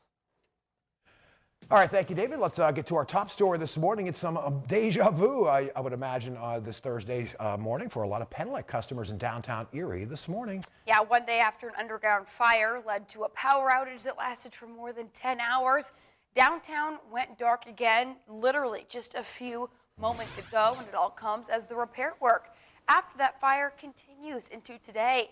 Erie police tell us they're on generator power right now. The latest outage, again, just happened a few minutes before 5 a.m. Yeah, we're talking within the last 10 or 15 minutes. Again, that's a big part of downtown Erie. Again, lost power. No word on exactly how long this one will continue. Penelec continues to make repairs after that fire from back on Tuesday night, so they had to shut the power off again briefly early this morning. That planned outage started a little before 2 a.m., was expected to last up to a half an hour, but it only took a few minutes. They say that planned outage was necessary to isolate damaged electric cables. But again, Erie News Now learning the downtown power outage has returned within the past couple of minutes. We're keeping our eyes on that situation, and we'll let you know, of course, when potentially we see the lights come back on once again. And we're also dealing with breaking overnight news out of Washington, where, of course, the clock is ticking down on that possible shutdown of the federal government. But this morning, Democrats appear confident they can pass a spending bill today to avoid a shutdown. And a little bit less certain whether they will be able to advance two key parts of President Biden's agenda. Chris Pallone is on Capitol Hill with the very latest. Barring a last-minute setback, Congress appears poised to pass a temporary spending bill which will keep the government open until December. We are ready to move forward. We have an agreement on the CR, the continuing resolution to prevent the government shutdown. Less certain what will happen today in the House, which is scheduled to vote on a $1 trillion bipartisan infrastructure bill. Progressive House Democrats say they will vote it down unless Senate Democrats reach agreement to pass a $3.5 trillion bill supporting social programs and measures to fight climate change. So far, West Virginia's Joe Manchin and Arizona's Kirsten Sinema, the two Senate Democrats objecting to the larger spending bill. We're just in a different position. That's all. And you have to work through that. That's negotiation. Well, then that's where we are. I mean, we're a no on the bipartisan bill until we get a vote on the reconciliation bill. House Speaker Nancy Pelosi forging ahead. The plan is Are you worried that you may not have the votes? President Biden is in the House. There he is. President Biden went to the annual congressional baseball game between Republicans and Democrats Wednesday night, taking a few more swings, no doubt, at rallying support for his agenda. If lawmakers are able to avoid a government shutdown, the next looming crisis arrives October 18th. Lawmakers have until that date to raise or extend the debt limit, or the nation will default on its debts for the first time in history. In Washington, Chris Pallone, NBC News. And 5:06 and some breaking overnight news now. Crews from across Eastern County got called to an early morning house fire. Yeah, the first calls for this one came in right around 3 o'clock this morning. A fire in a home along South Brickyard Road out in Northeast. Now, when they got there, volunteers reported it was a fully involved structure fire, and they immediately basically went into what they refer to as defensive mode. We are keeping our eyes on this one again. A house fire out on South Brickyard Road in Northeast early this morning. So far, no reports of any injuries. And new this morning, the CDC is out with its strongest warning yet regarding pregnancy and COVID-19. The agency is telling pregnant women to go get vaccinated. Yeah, this guidance comes as more than 125,000 laboratory-confirmed COVID-19 cases have been reported among pregnant women. More than 22,000 have had to go to the hospital with the virus, with at least 161 pregnant women dying from COVID-19. Experts say that contracting symptomatic COVID-19 while pregnant can carry a twofold risk of being admitted to an intensive care unit and a 70% increased risk of death. According to the CDC, so far only 31% of pregnant women across America have been vaccinated. 5:07, throughout the pandemic, we've seen more and more people shipping packages or having them delivered instead of getting out there and doing that stuff in person. And we really saw these effects last holiday season with those delayed deliveries. Yes. I know I experienced it A lot of people firsthand. did, yeah. Yeah, sending out my Christmas packages. Well, Molly Samora is joining us live this morning from the UPS on 38th Street, I should say. Molly, when do folks there say it's best to get those packages sent out before the holiday season? Well, they tell me there's no need to rush right now and run to the store to send out your packages, but they do say to err on the side of caution this holiday season and send it out as early as possible. Since the start of the pandemic, the UPS store on West 38th Street has been busier than ever, making sure packages get out to your front doorsteps. Over the last holiday season, you may have noticed packages taking a little longer to get there. And that's why they're telling their customers to err on the side of caution and send them out earlier. Manager Chris Fancini tells me he's telling his customers to make sure to send their packages out at least 2 weeks before Christmas. I wasn't expecting for how busy it was, but due to the pandemic, a lot more people have been shipping. So UPS was pretty good with, there weren't really a ton of delays, but I would always just err on caution and send it as soon as you can. And coming up in the next half hour, we'll actually hear from Fancini when he recommends you start your holiday shopping. Live at the UPS store on West 38th Street, Molly Samora, Erie News Now. Well, I guess from talking about holiday shipping in September to this next story, not that gigantic of a leap. Yeah, we might not want to think about it being just Or hear it. a week into the fall season officially. Right, we don't want to deal with it. But winter, you know, it's coming slowly but surely. And with winter comes the cold weather and the wet rain and the snowfall. Oh, thanks. You're getting me pumped up for it. So when is it time to call your local snowplow service and make sure that your home is on that list to be plowed this season? Well, Arlena Jonathan is joining us live from the Alert Desk this morning with the answer to that. Hey, Elena. Hey, good morning, Mark in Bristol. Love it or hate it, we live in Erie and snow is just around the corner. So when is it time to start thinking about getting your shovels out, getting your scrapers out, and hiring that snow removal person to come to your house so you don't have to get up super early to do it yourself? Well, I got you covered. Here in Erie, we've seen snowfall as early as November sometimes. And although it's only the second week into fall, once that weather dips down, many people have cold weather on their mind. So do the folks over at Cunco Landscaping. In the spring and summer, it's all about sprucing up your lawn over there, but once the fall hits, their main focus looks towards the winter with plowing driveways. Misty Burgess knows how much the demand skyrockets this time of year for those services and says to get on top of hiring your service soon. Most of the companies here in Erie, most of your snow contractors have already put out their contracts, so you're behind the 8 ball a little bit if you haven't already put out your contracts or called somebody. David, you know all too well when the snowfall really hits first. When was the earliest we've seen snowfall in the last couple of years?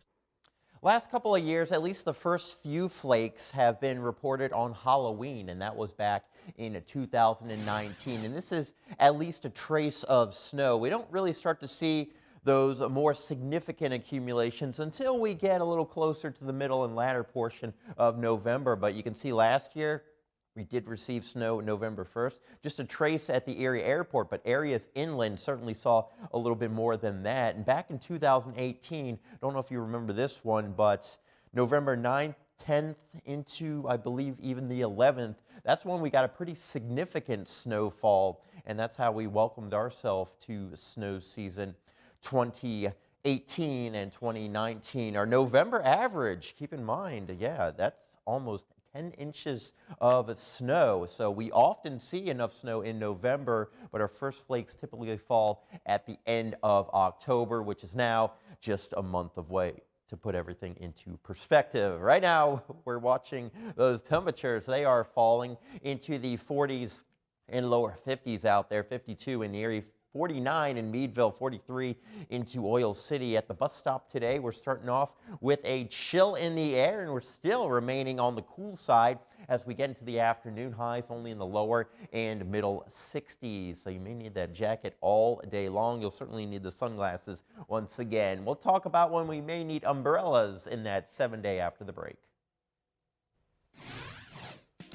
Right now, I want to take you into Warren, checking out the Veterans Memorial Bridge. Yeah, still pretty dark a shot over the Allegheny River this morning. As again, we're dealing with temperatures getting down to that typical fall territory. David's full first warning forecast right after the break.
From Erie News Now, this is First Warning Weather with David Wolter. It is 5:13. We're waking up this morning, 52 degrees. We certainly are feeling that fall chill out there this morning. We're looking good today. How about temperatures just really hanging out in the lower 60s for a good chunk of the afternoon? I think we'll get to about 64. That's where our high temperature will be for the day, but we are looking at more sunshine, and we'll continue with that light northerly wind. Right now, temperatures out your door, it is certainly a flannel kind of morning out there. Even the scarves could be coming out for some folks as we're dipping down into the lower 40s out there into Bradford, Warren 45 in Jamestown, 52 back in the Erie, and that's really the warmest spot we can find on the map. Doppler max nice and quiet, nothing more than maybe just a sprinkle out there today. You'll notice that we do have a little bit of additional cloud cover through 8 and 9 o'clock. And then as we get into the afternoon, more in the way of sunshine, still some mountain clouds hanging around and maybe another quick sprinkle or two. Literally, when you're counting sprinkles, that's how dry the forecast is going to be. Then for your Friday, we're starting off again with some areas of clouds, even a little bit of fog, and there will be temperatures that are dipping all the way down into the 30s, especially into the higher elevations. No frost advisories in effect, but we'll have to see if the National Weather Service out there in State College decides to put anything out a little bit later in the day, and if they do, we'll be the first to let you know. Your zone outlook for today, we are expecting temperatures into the lower and middle 60s out there, 64 degrees, a very pleasant sun-filled day.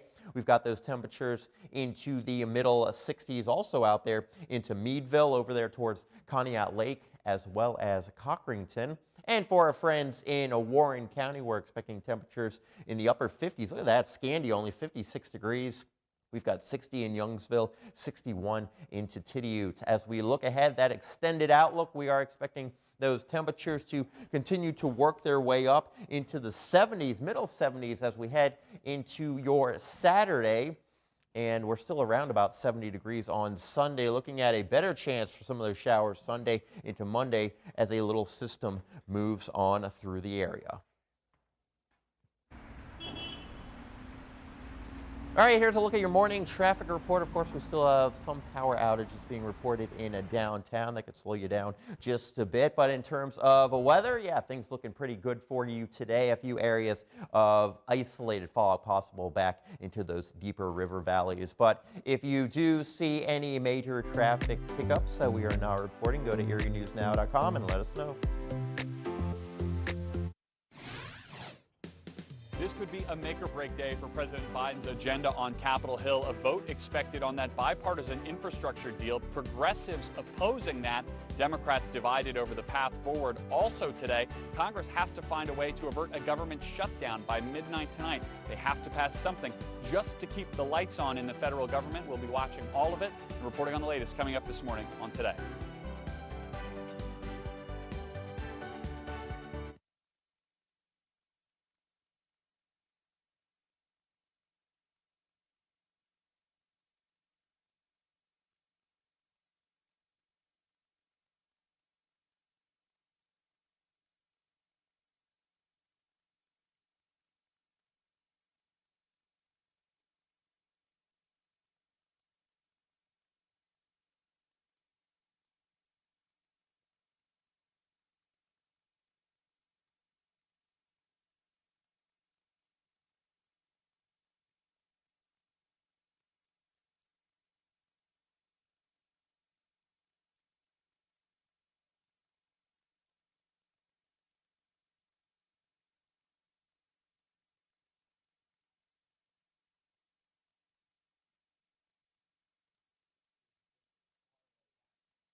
Hi there, everybody. It's 5:18. It is Thursday, just one day away from Friday and inevitably the weekend. Right now, we're looking outside over Upper Peach Street. You can see the traffic flow is pretty limited right now. We're sitting at 52 degrees with our Interstate Mitsubishi Mall Cam.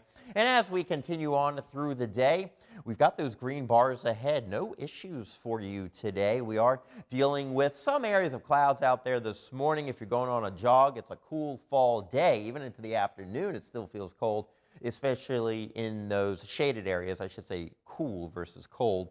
We'll get to those colder days, but let's hopefully hold them off for a little bit longer. Doing any outdoor dining today, whether it's for lunch or dinner, we got that nice sunshine out there, and certainly a great day to maybe head to the park. Whether you're going to Frontier Park, Asbury Woods, we've got a lot of wonderful parks around the area, so enjoy the good weather. We've got it really for even the next couple of days, but we'll discuss more on those potential rain chances coming up in just a bit. All right, thanks, David. Well, new this morning, this one's a little different. There was no winning ticket sold for Wednesday night's Powerball jackpot. Yeah, that's because I forgot to get out there. Oh, Well, Mark, that's why saw you. we're rolling it over to the next drawing. Actually, no, the winning numbers for this one, 2, 7, 11, 17, and 32. The Powerball was 11 with last night's drawing. So again, no big winner for this one. So the jackpot continues to grow. The next drawing set for Saturday, this coming Saturday, that's October 2nd, with the jackpot for that drawing estimated to get up to about $620 million. And we know that if lottery fever starts hitting America, that number can climb even higher. $620 million. Whew, You that would is a never have lot to work of- again. No, but I'd still be here each and every morning because I love it, actually. All right, Walmart has announced its holiday hiring plans. Yeah, we are getting into that time of year. And Dollar Tree is breaking that $1 barrier and will start pricing things a little bit higher. Say it ain't It's so. kind of scary. Jane King's in New York City with these stories and more. Good morning. Dollar Tree is asking customers to cough up more than $1 for many items. It has to do with inflation. Its costs are going up, from everything from energy to labor. So some items will go to $1.50. It says the price increase will allow it to offer more items as well. Well, Walmart is looking to hire upwards to 150,000 U.S. store associates to help meet a surge in demand during and after the holiday season. Most of these hires will fill permanent, full-time positions across the country. Walmart has an average hourly wage of about $16.40. Well, America's oil producers are boosting output at a slower pace as record costs hammer the shale patch. Of those reporting difficulties in attracting workers, that's one of the big reasons why they're cutting output. 70% blamed it on a lack of qualified applicants. Well, Bloomberg reports the FDA is leaning toward authorizing the Moderna booster at a half dose. It's not clear when an official announcement on the Moderna booster will be made. The S&P 500 and the Dow rose slightly yesterday, but tech stocks continue to struggle on nervousness about interest rates. Energy stocks did do well yesterday. From New York, I'm Jane King with your local morning business report. All right, coming up, a busy night of soccer action on local high school fields. So we'll recap all of that and get you geared up for this coming weekend's big Pratt McDowell football matchup. It's all in your Thursday morning sports report next.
Now, sports coverage you can count on with Isaac Petcash.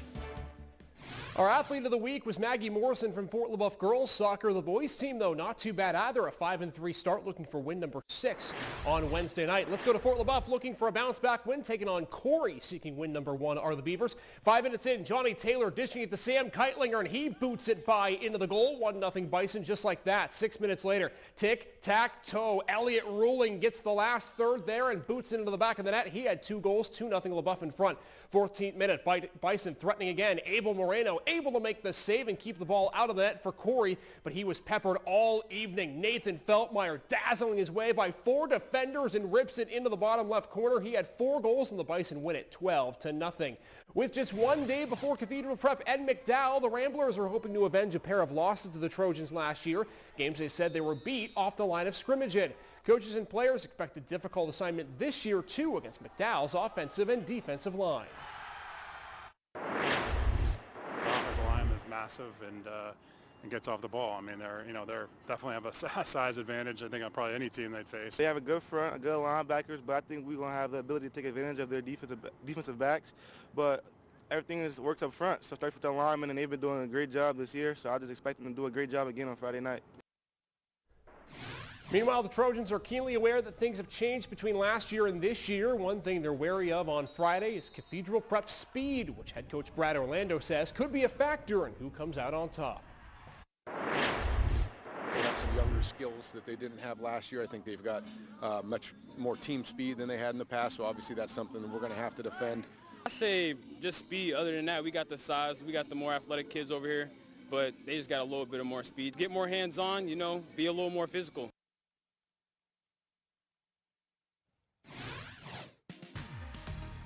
And this is a live look outside now with our Ravine Flyer Cam. As you can see, today is Sarah's last day that it'll be open for the season, so you might want to head on down there and get your orange vanilla twist cone if you can. But we'll have more of Erie News Now Sunrise after the break.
This is Erie News Now.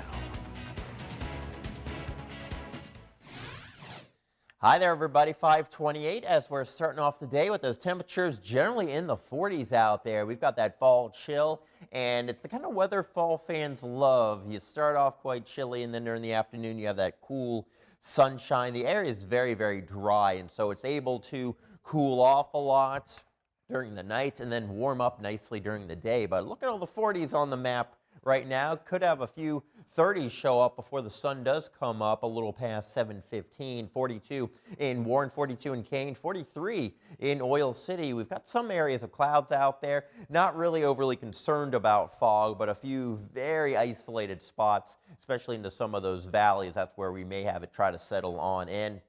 As we look ahead through today, you can see temperatures in the 40s, 50s, and then eventually into the lower and middle 60s as we get into the afternoon. Temperatures will cool off fairly quickly, and we'll definitely be getting downright chilly tonight. We're talking about more 30s in the forecast. Could be one of the coldest nights that we've experienced in quite a while, and we'll get to that discussion in 10 minutes.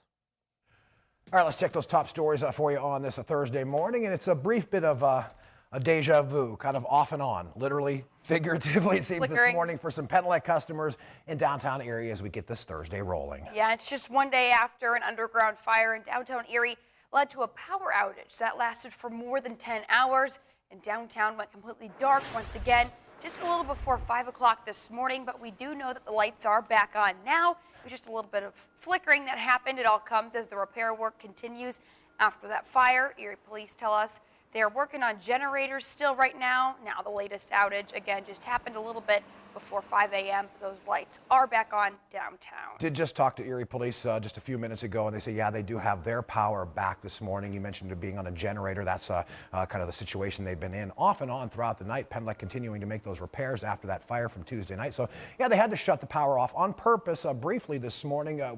Started a little before 2 a.m., only lasted a couple of minutes. So you got to imagine that these flickerings, these off and on with the downtown Erie power supply here for over the last couple of hours, all connected to these ongoing repairs, all about isolating some damaged electric cables. And of course, count on Erie News Now to keep our eyes on this one throughout your Thursday. Also this morning, we've got some breaking overnight news out of Washington, a deal in the works that would avoid a government shutdown that was supposed to happen just a little bit later this week. And Senate Majority Leader Chuck Schumer actually announced the deal on the floor of the Senate last night. Without passing the bill, the federal government would face a shutdown after the calendar turns to Friday. The Senate's resolution does not include the debt limit increase, but it would keep the government open through December 3rd. And it's 5:31 and breaking overnight, crews from across eastern Erie County got called out to an early morning house fire. Yeah, this one started a little before 3 a.m. That's at least when the first calls went out. It was a fire in a home along South Brickyard Road. That is out in the northeast area. Now, when volunteer crews got to that scene out in northeast, they reported a fully involved structure fire, and basically immediately went into what they refer to as defensive mode, worrying more about their safety than the structure, which is already apparently burning pretty good. We're keeping our eyes on this one. Again, a house fire early this morning out in northeast. So far, no reports of anybody hurt. And new this morning on the coronavirus front, the CDC is out with its strongest warning yet regarding pregnancy and COVID-19. The agency is now telling pregnant women to go get vaccinated. Yeah, this guidance comes as more than 125,000 confirmed COVID cases have been reported among pregnant women in America. More than 22,000 wound up in the hospital, while at least 160 pregnant women have died from COVID-19. Experts say contracting symptomatic COVID-19 while pregnant can carry a twofold risk of having to go to the ICU bed and a 70% increased risk of actually dying. Now, according to the CDC, only 31% of pregnant women in America have been vaccinated to this point. And all throughout the pandemic, more than 18 months now, people have been shipping packages, getting them delivered, certainly a lot more than usual, trying in a lot of cases just to stay safe. Yeah, and a lot of those delays from the shipping have also occurred, and we really saw these effects last holiday season with all of the delayed deliveries. I know it happened to me when I was shipping my mom something, and it took like a month and a half. Yeah, right. It shows up February. Just to get to Toledo, Ohio. Not a good thing. Well, Molly Samora is joining us live this morning from the UPS store on 38th Street. Molly, when did folks there say it's best to get those packages sent out for the holiday season? Well, Brissa, they tell me you don't need to send them out right away. They say you still do have some time, but they say to err on the side of caution and make sure to send them out as early as possible. Definitely had a lot more people shipping than normal, so it was all shipping companies were experiencing a huge overage on packages, so we expect that same thing this holiday season. Since the start of the pandemic, the UPS store on West 38th Street has been busier than ever, making sure packages get out to your front doorsteps. Over the last holiday season, you may have noticed packages taking a little longer to get there. And that's why they're telling customers to err on the side of caution and send them out earlier. As early as possible. There has been delays through all shipping companies, and I expect for UPS to have some delays during the holidays. Manager Chris Fanzini tells me he recommends starting your holiday shopping now. I've been telling everyone if they do ask, we're just trying to get like everyone to ship like 2 weeks out if they're staying like domestic, just to make sure everything gets there on time. I asked Fanzini what he expects they will see this holiday season. I'm expecting for how busy it was, but due to the pandemic, a lot more people have been shipping. So UPS was pretty good there weren't really a ton of delays, but I would always just err on caution and send it as soon as you can. So it's a good reminder as you start your holiday shopping to remember to send out those packages earlier than you normally would so they get there on time. Live at the UPS store on West 38th Street, Molly Samara, Erie News Now. And after your experience last year, I imagine Molly's advice is advice you're going to follow. Yeah, send it now or as early as you can. But the thing is, I don't know what I want to get them now, you know? I don't know present ideas yet. All right, we do have some new information for you this morning out of Southwest Pennsylvania. The second biggest county in all of Pennsylvania going to start requiring government workers to be vaccinated in order to keep their job. And we're giving you a live look now at the city of Pittsburgh this morning. Now, that's where Allegheny County Executive Rich Fitzgerald on Wednesday announced a plan that will require all of Allegheny County's executive branch workers to be vaccinated against COVID-19 by December 1st. He says it's due to a rise in case numbers, and it'll impact employees in the Allegheny County court system, along with workers in other elected offices like district attorney and sheriff. Now, those workers have until December 1st to provide vaccine proof, or the county exec says they'll face termination starting December 2nd. And 5:36, there's no such plan coming from Erie County Executive Kathy Dahlkemper at this point. Now, she did approve an update on the impact of COVID-19 in Erie County at her latest biweekly briefing on the fight against COVID-19. Yeah, she was joined by local hospital leaders. They also updated us on how they're doing with the pandemic rolling on. Kathy Dahlkemper repeated her push for people in Erie County to get vaccinated, and if they can, wear masks around people you don't live with, regardless of vaccination status. Local hospital leaders say the overwhelming majority of their COVID patients are unvaccinated, but they also say they're seeing some breakthrough cases. Is there the potential that we have confirmed cases in our system that demonstrate it's an unknown vaccinated status? Yeah, there's a likelihood that we have some of that. I can't tell you exactly how many of those. We've talked about having about 55% of the cases being unknown. So that's the breakthrough rate that we're able to calculate with the data that we have available. Local hospital leaders also say if you think you may have COVID-19, get your test at a primary care provider or at a pharmacy instead of heading to a hospital emergency room. You can actually find vaccine location information at erienewsnow.com. All right, if you are craving a treat from Sarah's down at Presque Isle, your time to do that, get a milkshake, get a cone.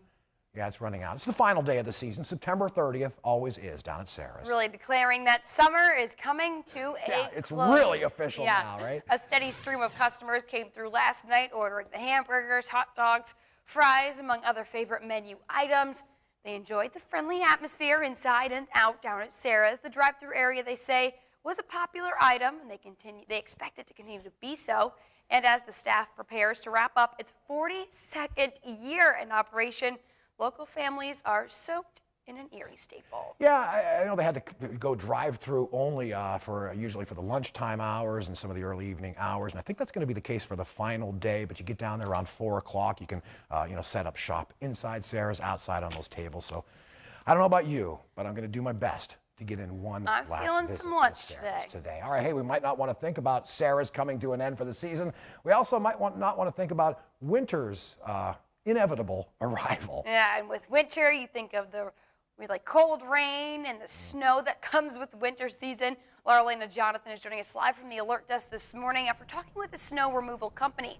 Elena, is it too early to start thinking about who's going to be shoveling your driveway this season?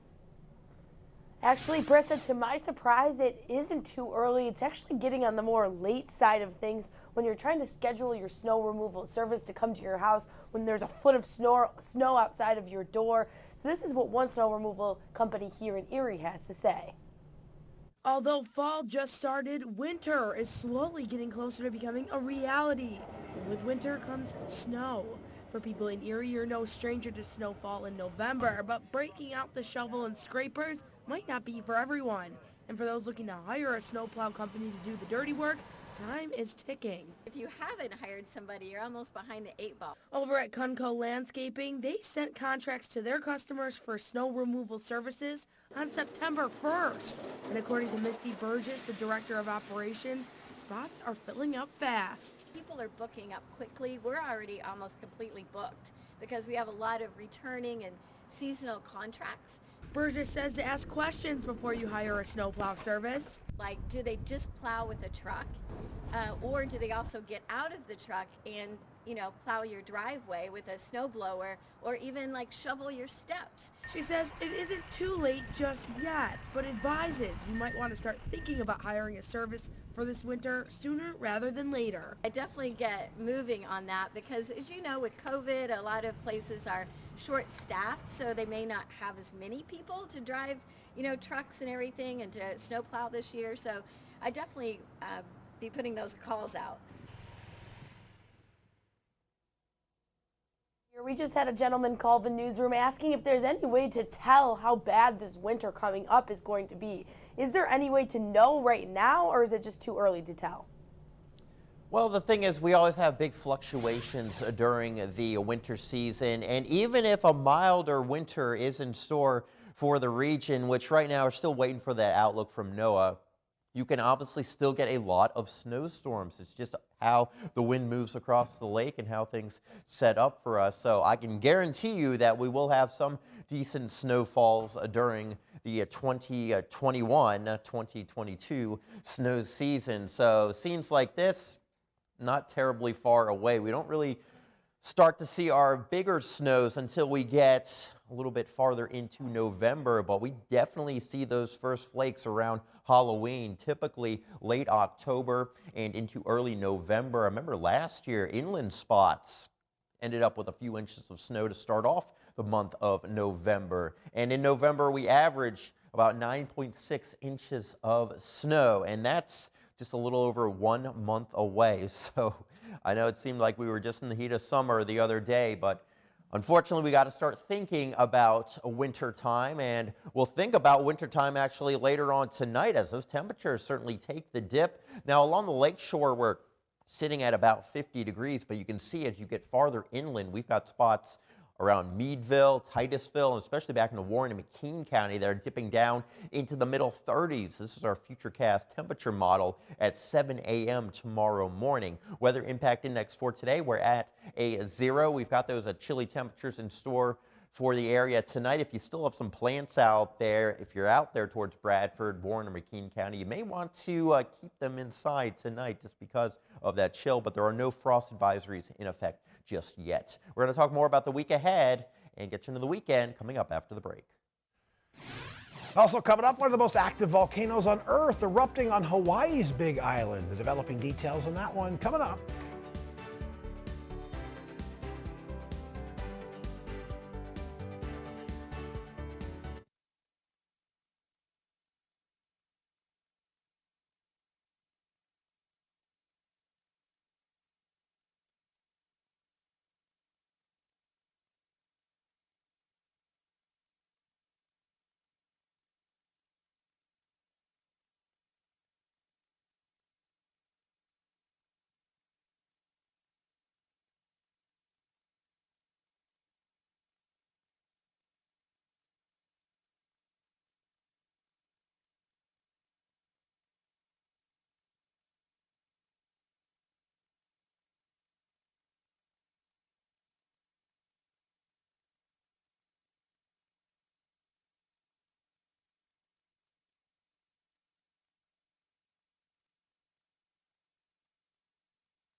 From Erie News Now, this is First Warning Weather with David Wolter.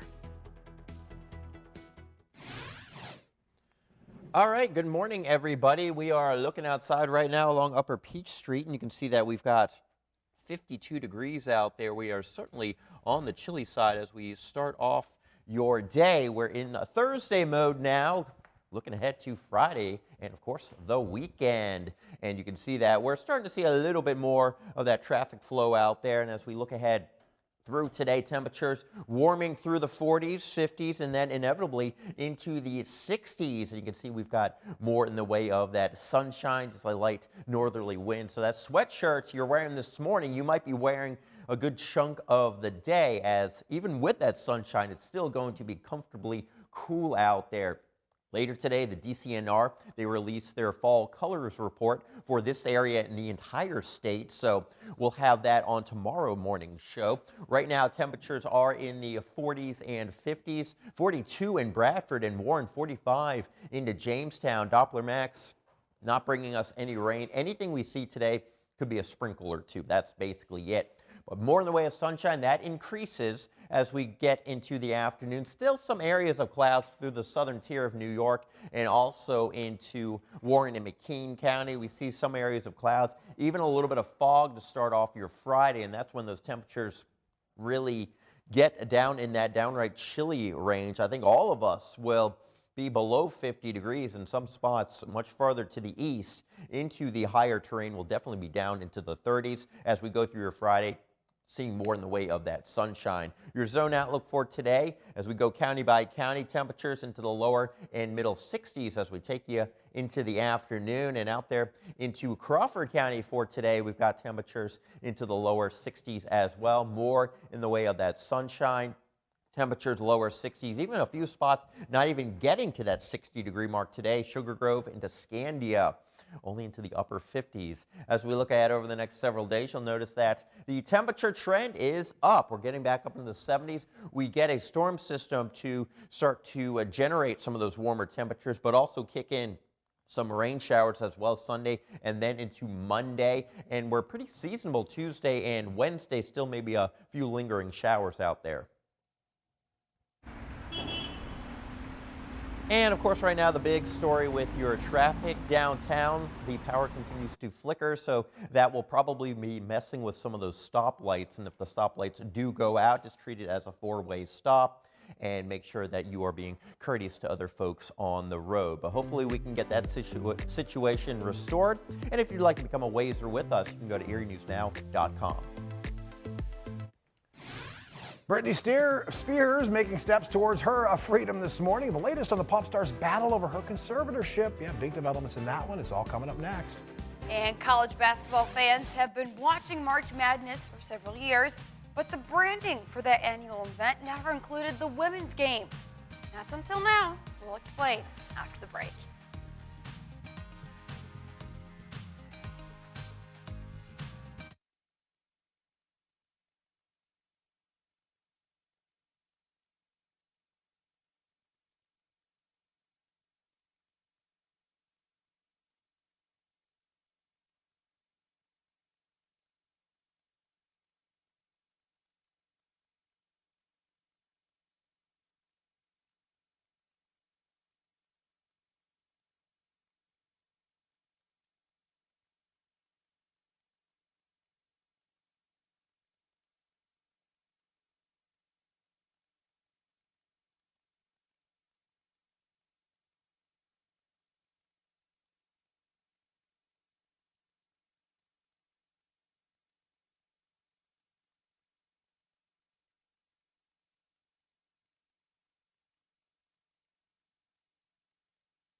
11 minutes to go till 6 o'clock on this Thursday. New this morning, one of the most active volcanoes on Earth now erupting out on Hawaii's Big Island. And officials with the U.S. Geological Survey confirmed that an eruption has begun in a crater in the Kilauea volcano at the volcano summit. At this time, there are no threats to any buildings or nearby communities. Again, that's at this time. However, officials said the volcanic gas and heavy fog could become a concern. A 2018 eruption of Kilauea was by far the most destructive in modern history, spewing lava into Lower Puna and destroying entire communities. Some of those images look like they're coming from another planet. I'm so pleased and proud to say Jamie Spears is no longer a conservator. Britney Spears making steps towards her freedom this morning after a long battle. Spears' father has now been suspended from his role as conservator of the singer's estate. Jamie Spears will be replaced by a court-appointed temporary conservator. The ruling comes after the singer spoke out about that arrangement some 3 months ago, calling it abusive and exploitive. Another hearing, that one is expected to be set before the end of the year. That would be about considering the matter of terminating the conservatorship altogether. Go Britney. Well, new this morning, President Biden headed to the congressional baseball game as he works to achieve consensus on his massive economic agenda. The president was all smiles in the dugout as he works hard to prevent a government shutdown, stop the nation from defaulting on the debt, and get enough congressional support to pass his Build Back Better agenda. The president met with both Democratic and GOP lawmakers on the field. As for the game, the GOP took home the win. New this morning, 8 months after a congressional report shed light on the issues of toxins in baby food. A new congressional report reveals baby food manufacturers are still allowing high levels of heavy metals into some of that food. The report found that mercury, arsenic, and lead in amounts that exceed the FDA's limits for bottled water in popular baby food brands. It reveals testing reports from Plum Organics, Walmart, and Sprout showing all brands contain baby foods with high levels of those toxic metals. The products tested include infant rice, cereal, oatmeal, and infant puffs. 5:51 and the Women's Basketball Championship Tournament will be part of March Madness branding starting in 2022. Officials say being part of March Madness will help raise more awareness and marketing for women's basketball. The Women's Final Four is scheduled for April 1st through the 3rd in Minneapolis, and the Men's National Championship game is April 4th in New Orleans. And this one is right up your alley because last year when we were all filling out our Final Four brackets, you had UConn picked to win it all, and we're kind of like, well, UConn men's team's not doing so good. You're like, oh, this isn't a women's bracket? This isn't the women's bracket? Yeah. And I don't know why I thought UConn that. didn't win that last year, but yeah, they are a perennial favorite on the women's side, so you could probably at least pencil them into your Final Four here in September. I don't want to toot my own horn, but I feel like I take credit for this move. I think you were ahead of the curve on that one. David, we're getting ourselves off to a nice fall start this morning. Yeah, it's certainly feeling nice out there. We got a nice fall feeling. Obviously, we're still in football season, but we know during the springtime we can get those up and down, big up and down swings with those temperatures. Right now, as we look out over Presque Isle, still dark and early. Of course, it's the final day of Sarah's for the season. Yeah, that's a sad thing to say. 52 degrees right now. And we are looking good if you're planning to get a frozen treat, maybe grabbing a hamburger or hot dog on your way to a lunch this afternoon. Temperatures right now, we are in the lower 40s out there, lower 50s towards the lake shore, and temperatures into the lower and middle 60s with more sunshine during the afternoon. We'll talk more about the weekend and those rain chances coming up in just a little bit. Good morning, I'm Amanda Post. Coming up today at 12:30, we've got your top local and national headline stories. David has your updated weather as we begin to now look ahead toward that weekend. Plus, you'll meet the furry friend who's looking for his or her forever family. That and so much more coming up today on Erie News Now at 12:30 on WICU.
5 minutes to go till 6 o'clock on this Thursday morning. Lend us your ears, at least for a couple of minutes, for this next story, I guess you could say. This is actually all about a new Guinness World Record holder for longest ears on a dog. I can already tell it's going to be an aw story.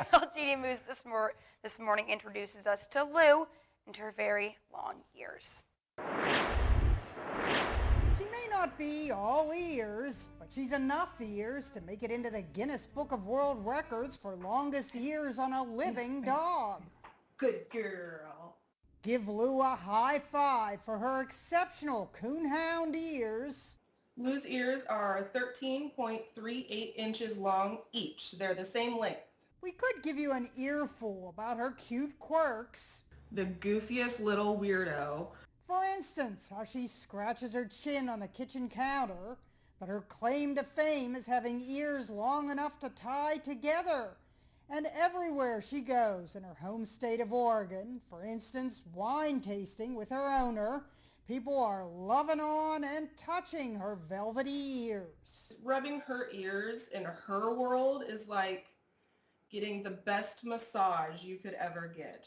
When she was a puppy, owner Paige Olson says, she would step on her ears all the time and trip and slide across the ground. Now she manages to step around them. No, she doesn't get ear infections, but they do get dirty. But I like to call them self-washing. They kind of just rinse themselves off in the water bowl. She will suck on her own ears if they get too dirty. The black and tan coonhound was bred with ears long enough to drag in the dirt and stir up old scents of animals so they can track them better. Sassy. But what was Lou tracking off to the side throughout our interview? Paige kept having Lou to turn her head. I am sitting by a French door window and she's staring at herself. Seems she only has eyes for her ears. Or as Carly Simon would sing, "You're so vain. I bet you think this song is about you." Jeannie Moose, CNN. Now hear this. We love Lou. We all need a Lou in our We do need a Lou in our lives. Great story there from Jeannie Moose. Here's a look at our mall tower cam shot of Upper Peachtree traffic. Lights are on there. They've been flickering in downtown Erie. We'll get you the latest on the power problems still impacting parts of the city. That's when we come back.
Just for a few minutes.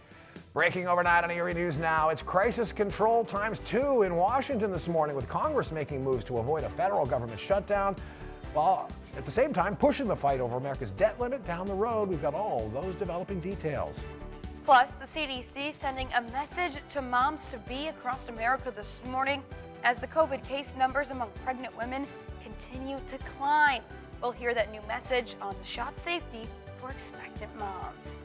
And it is time to say so long to another season of sweet treats at Sarah's down near Presque Isle. We'll help get you ready for a final fall trip to one of Erie's summertime staples. All coming your way on this Thursday, September 30th edition of Erie News Now Sunrise.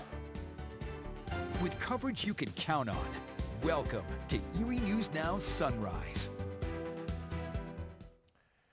We heard a little bit ago Green Day singing Wake Me Up When September Ends. Well, that is the case this morning, everybody. We're waking you up on this 30th day of September. Yeah, can you believe it? How fast this month has flown by. This is a live look at the Veterans Memorial Bridge in Warren this morning where everybody's kind of feeling that fall chill in the air. Welcome into this Thursday broadcast. I'm Mark Soliday. And I'm Brissa Bradfield, and I just ran out to my car real quick during a commercial break cold. And saw a few runners running past, and I'm like, this is perfect running I would weather. imagine, yeah, you're not really working up too much of a sweat when it's this cool out there. I feel like they were not upset about it, but we're going to let you know just some of what we're covering for you on this Thursday morning. Shipping delays and supply shortages. Both are already impacting the nation ahead of the holiday season. Molly Samora is live this morning on when you should start sending out those holiday packages. Plus the S word. No. Yes, no. When is it time to get on top of calling your local snow removal place to make sure your home will be plowed this season? Arlene and Jonathan will have that answer for you this morning. Yeah, and before you say this is way too early to start talking about that sort of stuff, you want to see Elena's report coming up in just a bit. First, though, I can assure everybody at home, though, that David does not have any snow, at least in our Thursday, September 30th first warning forecast. Yeah, but unfortunately, we have to start thinking about that time of year. We're about to turn into October, and actually, our average snowfall for the month of October is 1/10 of an inch of snow. And we're going to talk a little bit more about when we typically see our first flakes and what we've done over the last couple of years to put everything into perspective. Right now it is 51 degrees as we check out our Oliver's rooftop cam. Of course, waiting for that sun to come up, and it will do so still in about another hour and 17 minutes. The leaves are changing. Some of them are already falling, and when you have these chilly mornings, that really allows for those colors to take on a brighter tone. 48 degrees in Meadville, 39, there we go, down into Bradford, 46 Jamestown, 45 in Mayville, 51 in Erie. And for today, temperatures, they're not warming up a ton. We'll get into the 60s, but the big story is later on tonight, and to start off your Friday, look at that. Middle 30s, could even be some patchy frost in a few of those really high elevated locations. What to know for today? Well, we've got that cooler weather in place. We're expecting temperatures to be slightly cooler than yesterday. Some scattered clouds, but more in the way of that sunshine. Certainly chilly tonight, and we will discuss the weekend rain chances as temperatures go up a little bit more. That's coming up in 10 minutes. Time to check our top stories for you Thursday morning, and some brief bits of deja vu this morning for Penelec customers in parts of downtown Erie. And it comes just one day after that underground fire led to a power outage throughout all of downtown that lasted for more than 10 hours. And downtown again went dark again this morning, just a few minutes before 5 a.m. But we do know that the power is back on right now. Again, it all comes as the repair work after that Tuesday night underground fire continues. They say they had to shut the power off again briefly early this morning, and it started a little before 2 a.m. It was expected to last up to half an hour, but it only took a few minutes. Erie police say they lost briefly power for just a bit again this morning. Penelec crews are out there on the scene still right now. And meantime, breaking overnight, a deal is in the works that would avoid a government shutdown later on this week. Yeah, Senate Majority Leader Chuck Schumer making that announcement on the floor of the Senate last night. Without passing the bill, the federal government would have faced again that shutdown after the calendar turned over to Friday. The Senate resolution doesn't include the ability to limit a debt limit increase, but it would again keep that government open, avoiding a shutdown through at least December 3rd. Well, breaking overnight, crews from across eastern Erie County, they got called out to an early morning fire. We know the first calls for this one came right around 3 a.m. A fire in a home along South Brickyard Road in Northeast. When they got there, volunteers reported a fully involved structure fire, and they immediately went into what they referred to as defensive mode. We're keeping our eyes on this one throughout the morning. So far, no reports of any injuries. And 6:04 new this morning, the CDC is out with its strongest warning yet regarding pregnancy and COVID-19. The agency is telling pregnant women to go get vaccinated. Yeah, in no uncertain terms, the guidance comes as more than 125,000 confirmed COVID cases have been reported among pregnant women across America. More than 22,000 expectant moms have wound up in the hospital with the virus, and at least 160 of them have died. Experts say contracting COVID-19 while pregnant really carries a twofold risk of having to go to the hospital, also a 70% risk of dying. According to the CDC, at this point, only 31% of pregnant women across the country have been vaccinated. Well, throughout the pandemic, more and more people have been taking those packages and shipping them or getting them delivered to their homes, all about, I guess, in most cases, avoiding human contact as much as possible. Yeah, and while doing that, they saw some delays, and it could take longer than just a week. We really saw those effects last holiday season with those delayed deliveries. Well, Molly Samora is joining us live this morning at the UPS store on 38th Street. Molly, when did the folks there say it's best to get those packages sent out for the season? Well, Mark and Brissa, they say you don't need to rush here right away to send out those packages, but they say the earlier the better to ensure it gets to your front doorsteps in time. Since the start of the pandemic, the UPS store on West 38th Street has been busier than ever, making sure packages get out to your front doorsteps. Over the last holiday season, you may have noticed packages taking a little longer to get there. And that's why they're telling their customers to err on the side of caution and send them out earlier. Manager Chris Fancini tells me he's telling his customers to make sure to send their packages out at least 2 weeks before Christmas. I wasn't expecting for how busy it was, but due to the pandemic, a lot more people have been shipping. So UPS was pretty good with, there weren't really a ton of delays, but I would always just err on caution and send it as soon as you can. And coming up in the next half hour, we'll actually hear when they think that it's best to start doing your holiday shopping. Live at West 38th Street UPS store, Molly Samora, Erie News Now. 6:06 on this Thursday morning. We might not want to think about it at this point, but yeah, we're hitting the end of September, a week or so into the fall season. Winter and all the nasty stuff that comes with it is slowly but surely arriving. Nasty stuff like the cold weather, the snow, the ice. Well, our Elena Jonathan is joining us live from the Alert Desk this morning. Elena, when is the best time to get on top of snow removal and calling your local snow removal to make sure your home is on that list for the season? Brissa, sooner rather than later when you're breaking out those shovels, those snow brushes, and hiring those snow removal people, they're advising the people I'm talking to say, get that in your back pocket sooner rather than later because no one wants a foot of snow outside your door and you can't get out. Now here in Erie, we've seen snowfall as early as the first week in November. Although it's only the second week into fall, once that weather dips down, many people have cold weather on their mind. So do the folks over at Cunco Landscaping. In the spring and summer, it's all about sprucing up your lawn and landscaping. But once that fall weather hits, their main focus looks towards the winter with plowing driveways. Misty Burgess knows how much the demand skyrockets this time of year for those services and says to get on top of hiring your service soon. Most of the companies here in Erie, most of your snow contractors, have already put out their contracts, so you're behind the 8 ball a little bit if you haven't already put out your contracts or called somebody.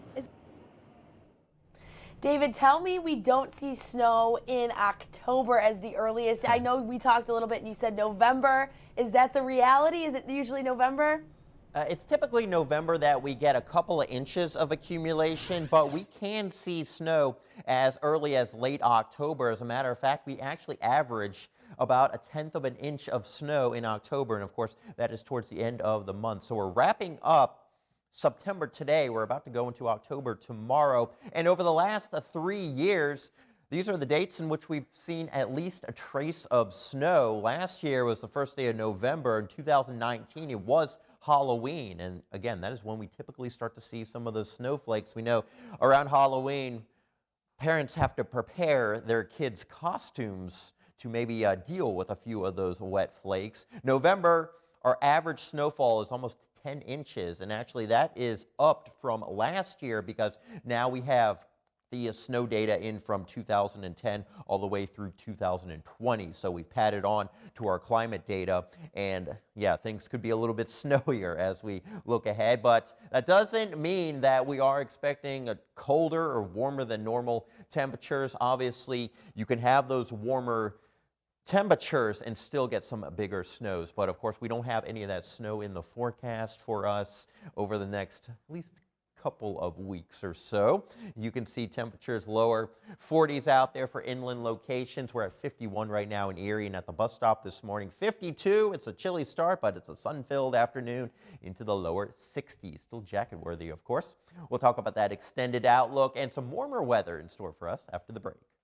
A little hesitant even when he was trying to ensure a snow-free next couple of weeks. Yeah, dicey to go there. All right, hey, move over, March Madness. The Bears of Fat Bear Week are back and bigger than ever. Yeah, it's time to make your picks and check out the chunkiest bears as you choose a winner in a pretty unique contest that we're going to tell you all about when Erie News Now Sunrise returns.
From Erie News Now, this is First Warning Weather with David Wolter.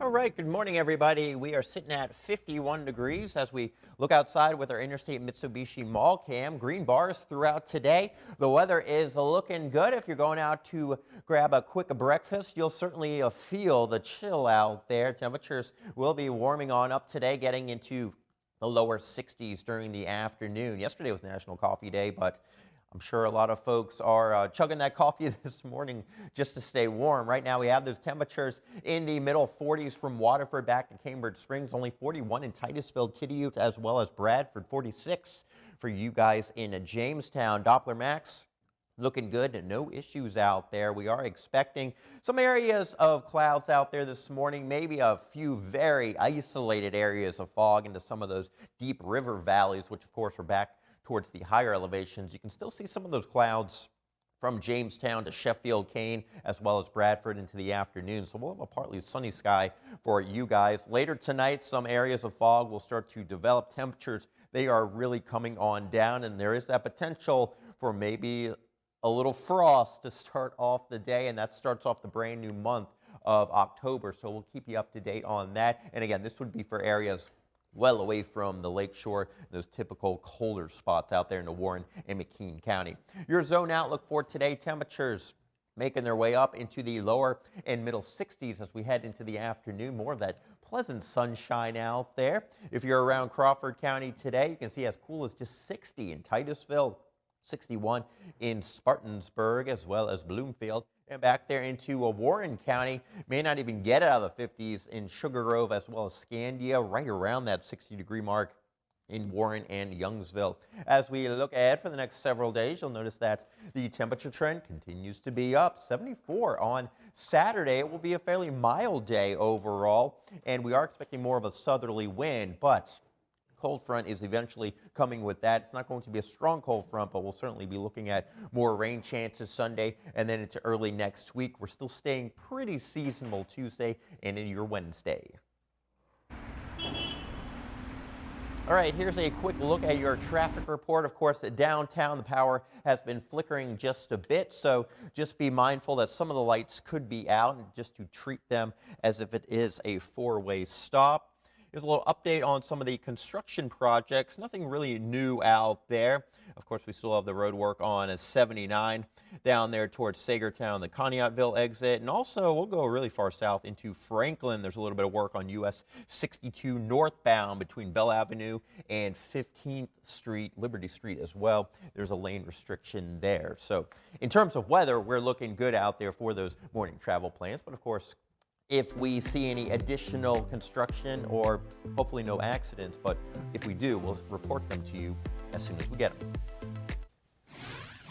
6:15 coming up. There's a new trend for men, charm necklaces. Yeah, they have some people asking this morning, are they the new necktie? That's when Erie News Now Sunrise goes trending next.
All right, it is Thursday, or Friday Eve, I should say, and we're going to celebrate by bringing in our friend Sammy Stone from Happy 927. It is Thursday and Friday Eve all at the same time. Good morning, Sammy. Welcome into this Thursday edition of The Trend. And we started off with a question. Are charm necklaces going to replace these babies' neckties? All right, maybe not. But colorful versions of necklaces apparently are trending among the guys these days, Sammy. I kind of like it. It's thanks to celebrities like Justin Bieber and Pete Davidson.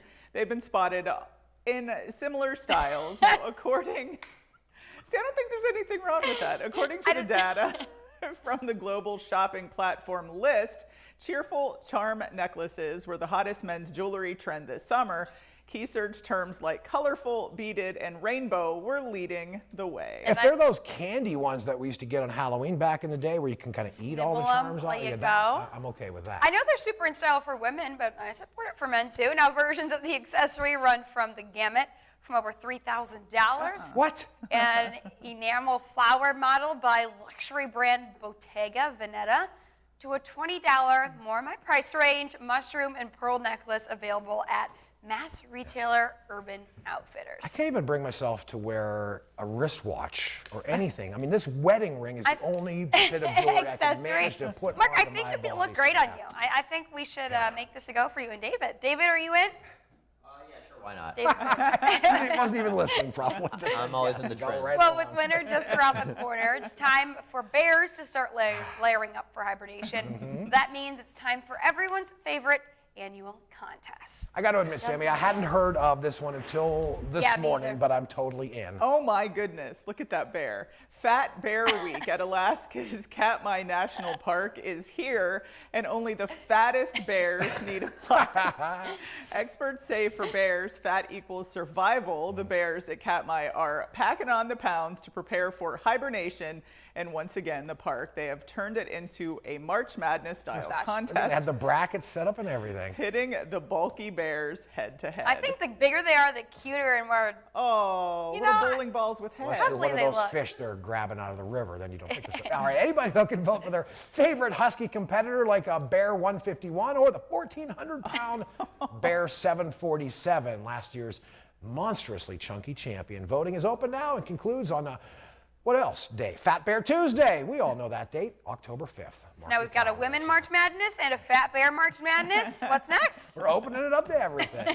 All right, finally trending on this Thursday morning. What's the most embarrassing thing you've done while drinking? Okay. How much time do we have? Well, I bet whatever it is, this next man's story is going to beat that story. A Turkish man who met up with some friends and later wandered off into a forest while drunk actually ended up joining a search party and rescue effort to find himself. Yeah, he won. Oh, boy. The man had been reported missing by family after he didn't return home for a while. And now we all have the friend that drinks a bit too much and starts to wander. But he had a good heart. He wanted to help out with the search. Now, after he found out it was him the searchers were looking for, police gave him a ride home. And Wow. I can only love imagine it. the grumbling that all the other folks who were searching All were of doing his friends. after they found out he was helping them. Can look you for imagine him. bringing him home and his friends like, where were you? Like, I was helping the police search. Yeah. Yeah, for you. You might want to make a brief switch to tea, I suppose, away from the booze, at least for a little while. All right, Sammy Stud, let you get back to everybody listening to Happy 927 Radio this morning. And, of course, you are due right back here tomorrow for our Friday Trend See you segment. then. All right, David, we got the conditions outside right now. What we expect for the fall season? Yeah, if you're trying to sober up this morning, we are dealing with some cool, crisp air out there. 41 degrees with our Warren cam as we check out our Northern Pennsylvania Regional College cam out over the Veterans Memorial Bridge. Warren County for the next couple of hours. As we head over the next 12 hours, we have those temperatures. We may not even crack 60 degrees today, so it's certainly going to be a cool one as we do deal with those partly sunny skies for you today. And out there in the Crawford County, next 12 hours, getting us into the lower and middle 60s with more of that sunshine. We're talking the weekend. We're talking a little pattern change with our weather, and we'll get to that coming up a little bit later. And of course, we'll be right back in 2 minutes.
Oh.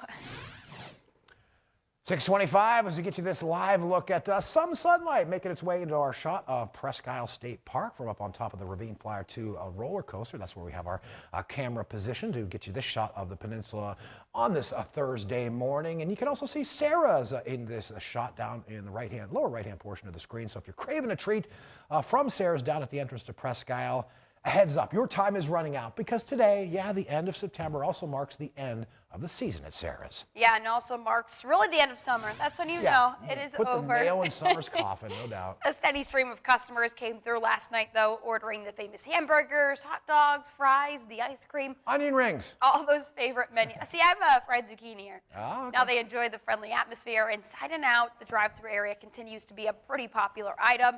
And as the staff prepares to wrap up its 42nd year in operation, local families soaked in that Erie State. I know they have had to go, drive-through only at various points and, because of worker shortages and the pandemic restrictions, but they have been one of the places, like a Mighty Fine Donuts, providing that comfort food that really helped us get through the pandemic, helped us to mentally survive it all. Looking at that ice cream just makes me happy. Get down there before they close tonight. Well, 6:26 into this morning, there was no winning ticket that was sold for Wednesday night's Powerball jackpot. Yeah, those winning numbers in case you want to find out exactly how bad you lost, or maybe if you matched a couple of them, 2, 7, there's no 0, 2, 7, 11, 17, and 32. The Powerball was 11 for last night's drawing. But again, no big winner with the next drawing set for Saturday, October 2nd. That estimated jackpot for this coming Saturday's drawing, at least $620 million.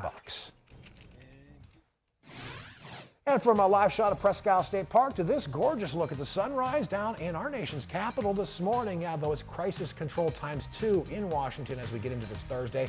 Congress making moves to avoid a federal government shutdown. At the same time, kind of pushing the fight over the debt limit down the road. All those developing details when we come back.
This is Erie News Now.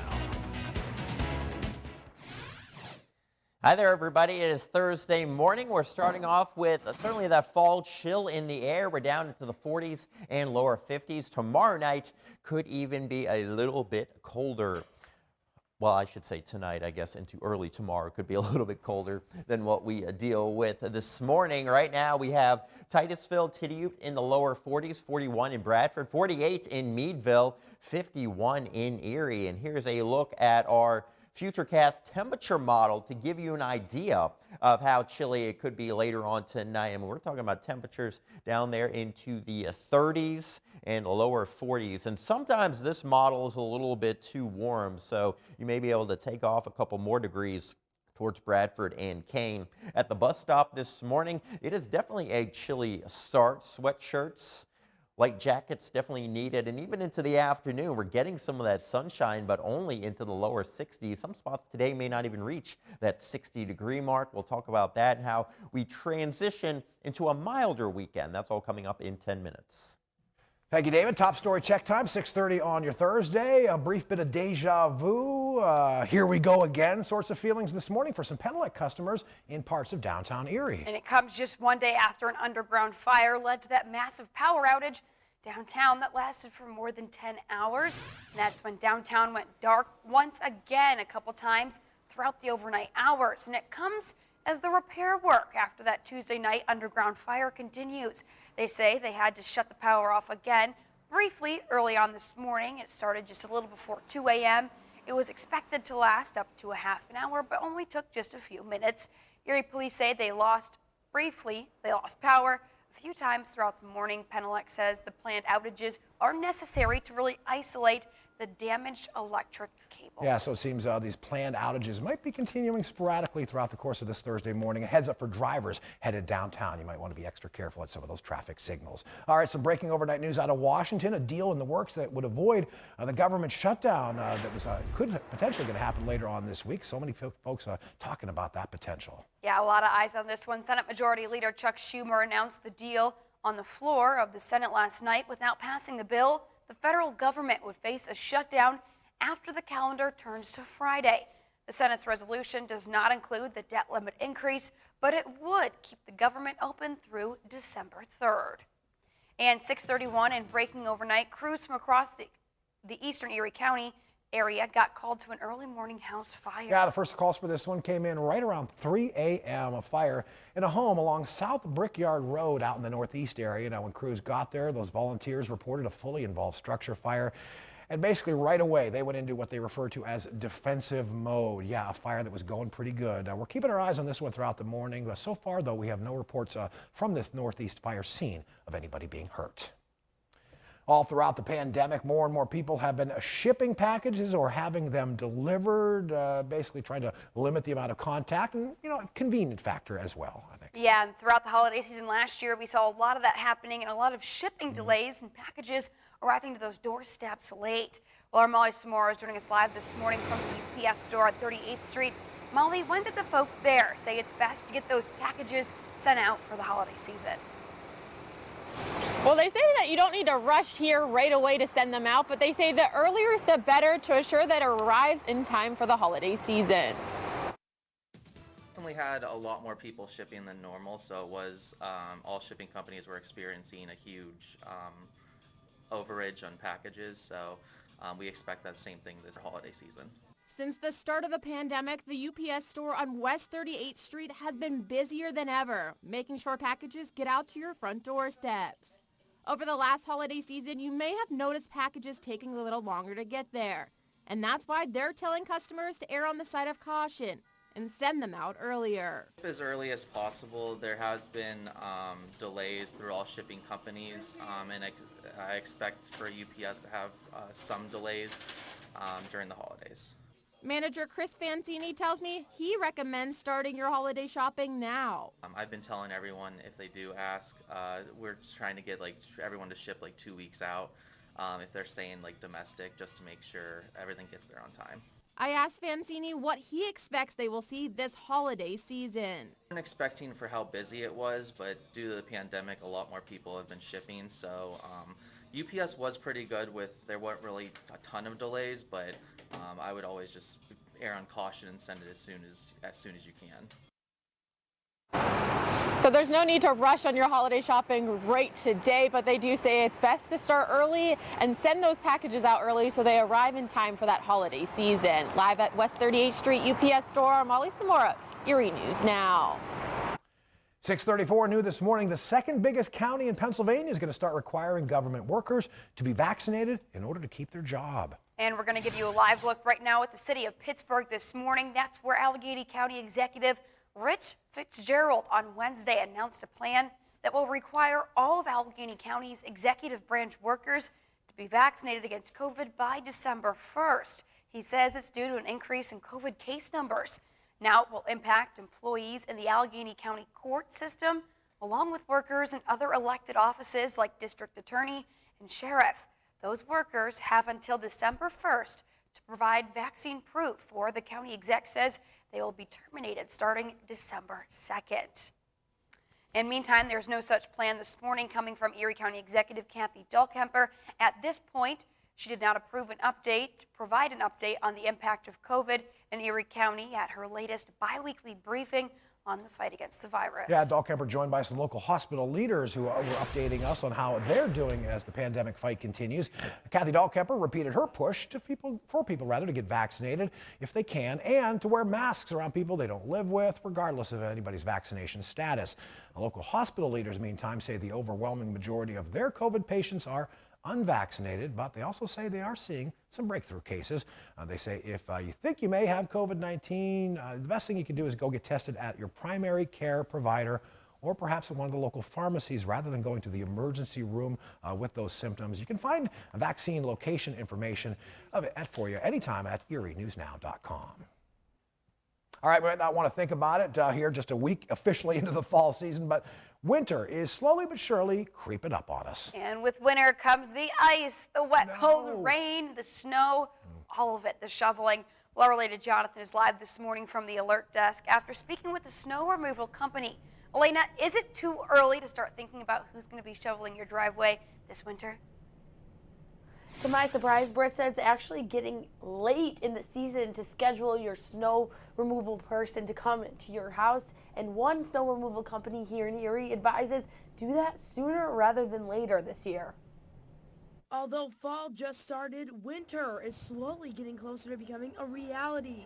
And with winter comes snow. For people in Erie, you're no stranger to snowfall in November, but breaking out the shovel and scrapers might not be for everyone.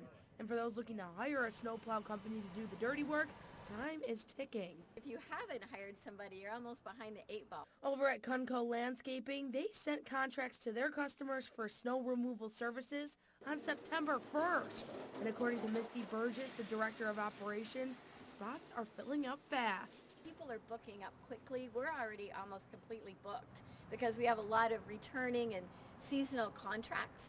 Burgess says to ask questions before you hire a snowplow service. Like, do they just plow with a truck?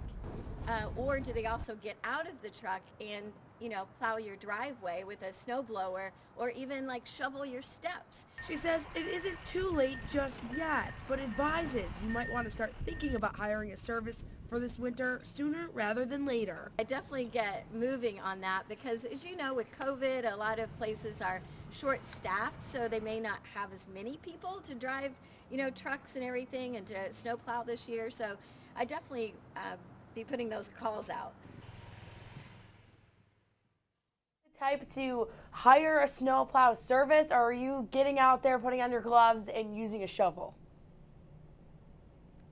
I'm always willing to get outside and use the shovel. The problem is where we live, we have a very, very long driveway, so we actually have to rely on somebody to help us out just a little bit. But you get in that extra exercise. That's the way I look at it when it comes to shoveling.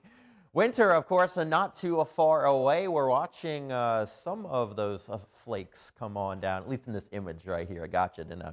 All right, as we look ahead in time, on average, we typically see the first few flakes later in October. So that's just a month away. And for the last couple of years, you can see our first few flakes have either come towards the end of the month of October or into November. We typically see some bigger accumulations as we get a little bit farther into the month of November, and our average for the month is about 10 inches. So yeah, that's again, just about 2 months away that we really start to see more of those snowflakes mix in with the raindrops, but the leaves are coming on down. We've got even cooler temperatures in the forecast for today, certainly on the chilly side tonight, and we do have showers coming up this weekend. So a little bit to break down in that extended outlook. We'll discuss the dog walk forecast and your weather wow moment. That one's an explosive one. That's after the break. Also had the details of a story that's kind of turning the world of bargain lovers upside down this morning. Dollar Tree, raising its prices. The discount store says this week they're going to be changing some of their prices in response to rising costs. Inflation at Dollar Tree, believe it or not. That's when Erie News Now Sunrise comes back.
From Erie News Now, this is First Warning Weather with David Wolter.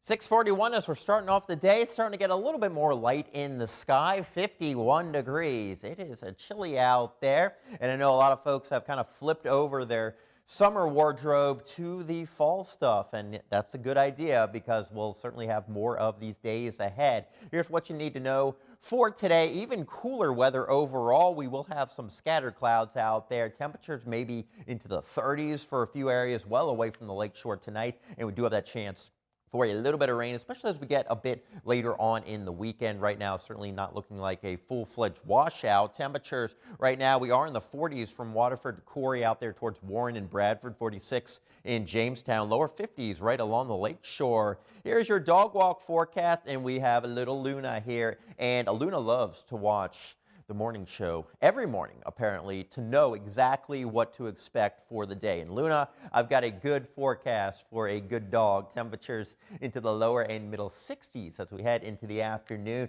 Again, we will find more of that sunshine. I know the dogs definitely have to be loving this kind of weather. Doppler max is all quiet. We are expecting some areas of clouds out there this morning. You'll notice that some of those clouds continue to shift on through, and we may have some denser clouds towards the mountains, so it may not be as sun-filled towards like Jamestown into Warren, the Bradford area, and that's going to hold temperatures down, may keep a few spots stuck in the 50s for today. Tomorrow morning, a few areas of fog. Temperatures down into the 40s, even the 30s out there into Warren, McKean County, Forest County, Elk County, seeing some of those really low numbers tomorrow morning.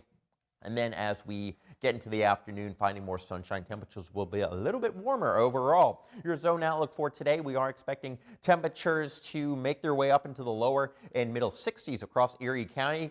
A good amount of sunshine, some scattered clouds out there in Crawford County, but great from Linesville all the way back towards Titusville. We're starting to see more of those colors out there in the leaves, and temperatures today middle and upper 50s for Sugar Grove as well as Scandia and back there into a Warren as well. Your week outlook. We are looking at a split weekend, I would say, overall. Temperatures warming up a bit more, 74 on Saturday, but later into the night and then on Sunday and into Monday, we're looking at a better chance for some of those scattered rain showers, and they could be lingering into Tuesday as well. All right, your weather wow moment. We're going to the central Atlantic, and we have a beast of a storm right here. This is Sam, thankfully, still really staying away from all the islands. There is actually a tropical storm watch in effect for Bermuda, and we can't quite see Bermuda here, but this is a very strong Category 4 hurricane. And as we continue across the Atlantic, we're going out to the Canary Islands. I want to point out this is where La Palma is, and this is where that very active volcano has been going. And yeah, we continue to see the smoke, and as the lava flows into the water here, it just inevitably turns right into steam because it's evaporating so quickly there. And so unfortunately they've been dealing with not only this lava but also some destruction as well. So we'll continue to monitor this volcano. There's also another active volcano on the island of Hawaii.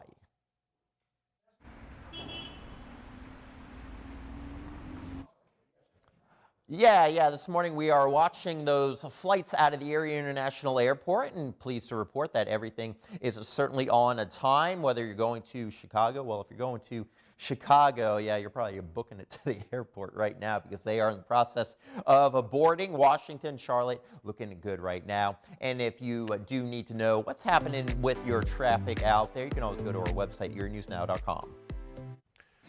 And again, yeah, Mother Earth pretty active in terms of volcanoes this morning. One of the most active on the entire planet now erupting out on Hawaii's Big Island. Those developments coming up. And Britney Spears making step towards freedom this morning. The latest in the pop star's battle over her conservatorship. That's next.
.648 new this morning, one of the most active volcanoes on the entire planet erupting right now. It's on Hawaii's Big Island. And officials with the U.S. Geological Survey confirmed that an eruption has begun in Kilauea volcano's crater at the volcano's summit. Now, at this time, there are no threats to any buildings or nearby communities.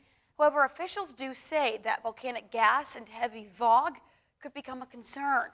A 2018 eruption of Kilauea was by far the most destructive in modern history, spewing lava into Lower Puna and destroying entire communities.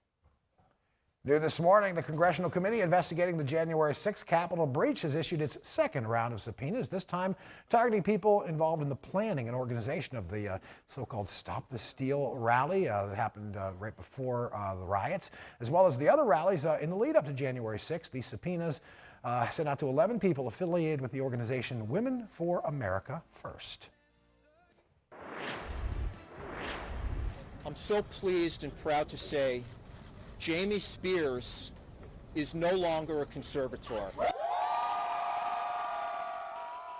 That cheering is for Britney Spears as she's making steps towards freedom this morning. After a long battle, Spears' father has now been suspended from the role as conservator of the singer's estate. Jamie Spears will be replaced by a court-appointed temporary conservator.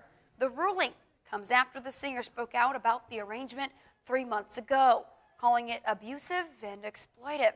Now, another hearing is expected to be set before the end of the year to consider the matter of terminating the conservatorship altogether. A lot of Britney fans happy about all of that this morning. All right, the Dollar Tree folks say customers can get this, expect to spend more than $1 for some of their stuff. Yeah, the only store where you just never have to price check anything. Well, maybe moving forward you might have to. Yeah, the retailer says it's going to be adding items to the shelves of dollar stores that cost anywhere from $1 up to $5. Yeah, Dollar Tree says it's all about higher wages, higher shipping costs. These more than $1 price products will be available in 500 Dollar Tree locations this year. Eventually, Dollar Tree folks say 5,000 of its stores will have those products that will run you more than $1.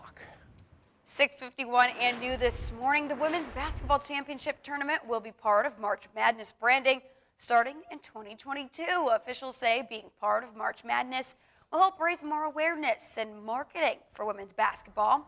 The Women's Final Four is scheduled for April 1st through the 3rd in Minneapolis, and the Men's National Championship game is April 4th in New Orleans. Let's get you a live shot of Presque Isle State Park. Yeah, a Ravine Flyer 2 camera capturing these images of the peninsula. Look down there in the lower right-hand portion of the screen. And it's Sarah's, yeah, that ice cream stand at the entrance to Presque Isle. It's time to say so long to Sarah's for another season. We'll help you get ready for that final fall trip to that summertime staple next.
6 minutes ago till 7 o'clock on your Thursday. Quick check of some of our top stories and some brief bits of deja vu this morning for Pedelec customers in parts of downtown Erie. And it comes just a day after an underground fire led to a power outage that lasted more than 10 hours. Downtown went dark once again a couple times throughout the overnight hours. And again, it all comes as the repair work after that Tuesday night underground fire continues. They say they had to shut the power off again early this morning. And it all came just a little before 2 a.m. Expected to last up to a half an hour, but only took a few minutes. Now Erie police say they lost power briefly just a couple of times this morning. Pedelec says the planned outages are necessary to isolate damaged electric cables.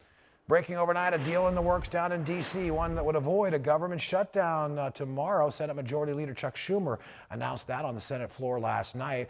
Without passing the bill, the federal government would have faced that shutdown when the calendar flipped to Friday. The Senate resolution doesn't include a debt limit increase, but again, it would keep the government open and running and avoid a shutdown at least through December 3rd.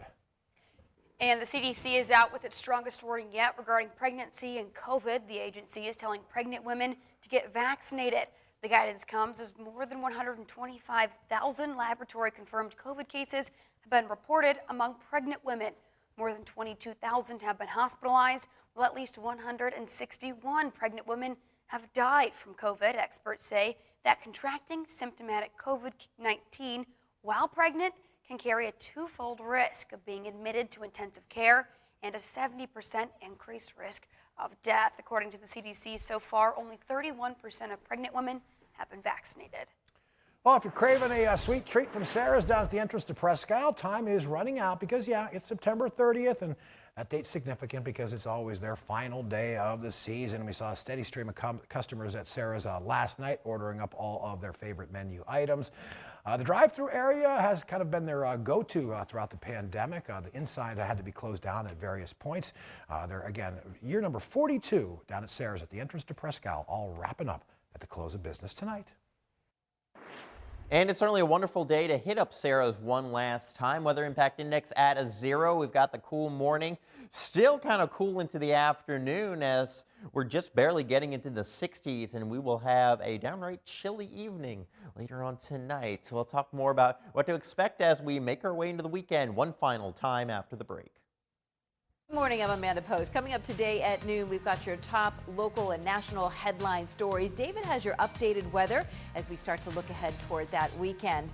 Plus, we'll have your recipe of the day. That and so much more coming up today on Erie News Now at noon on WSCE.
And before you head out the door, David has one final check of that 7-day for you.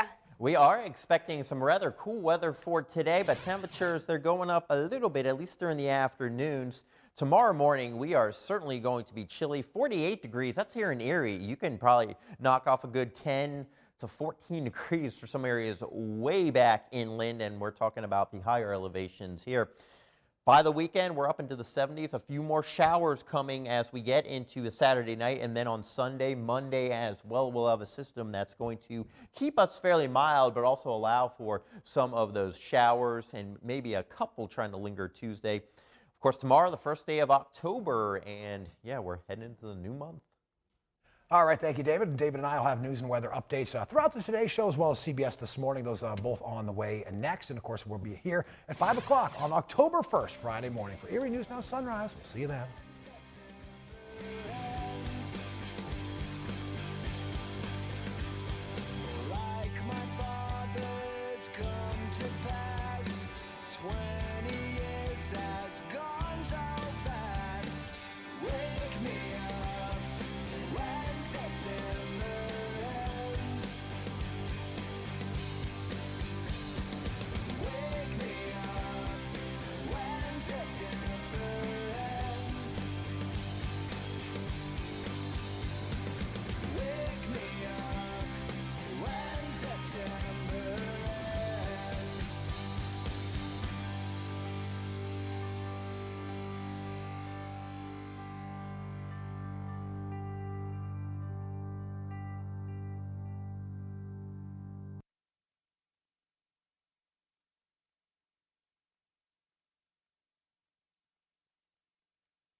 All right, in 3, 2. You don't know what to expect of me tomorrow. Just wait and see. They say a casual Friday is not in effect until they say so, but it's always going to be casual. It's always going to be casual Friday now. All right, here we go. In 3, 2, 1. Here is your zone outlook for today. We are expecting those temperatures to make their way up into the lower and middle 60s as we head into the afternoon. More of that sunshine out there. Crawford County looking good from Linesville back towards Titusville, 61 into Bloomfield, and you can see 63 down there in the Cochranton. Some spots in Warren County may not even get to that 60-degree mark. And for you guys, 30s later on tonight. We have a little bit of a warm-up this weekend and some rain showers later in the weekend.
Okay.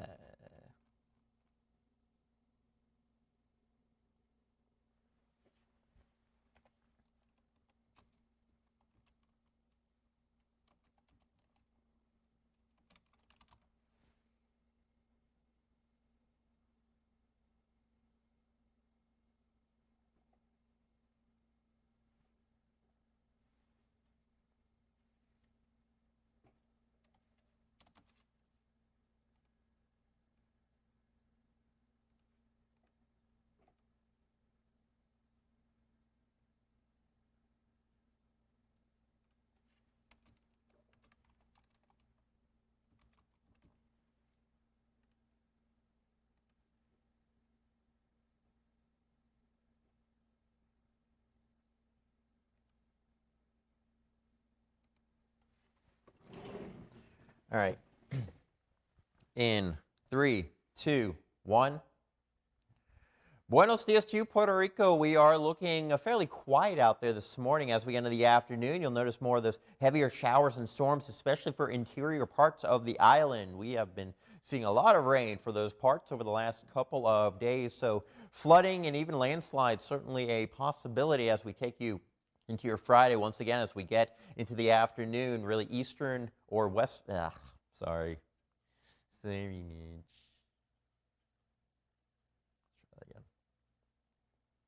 All right, in 3, 2, 1. Your forecast today will feature some of those soakers, especially for interior parts of the island. You can really see them flaring on up. It's been pretty wet in the mountains as of late, so isolated flooding and even landslides certainly a possibility as we get into your Friday during the afternoon. It's really central and northwestern parts of the island that have the greatest risk of some of those heavier showers. But you can see as we get into the weekend, San Juan getting a little bit wetter on Saturday with highs near 90.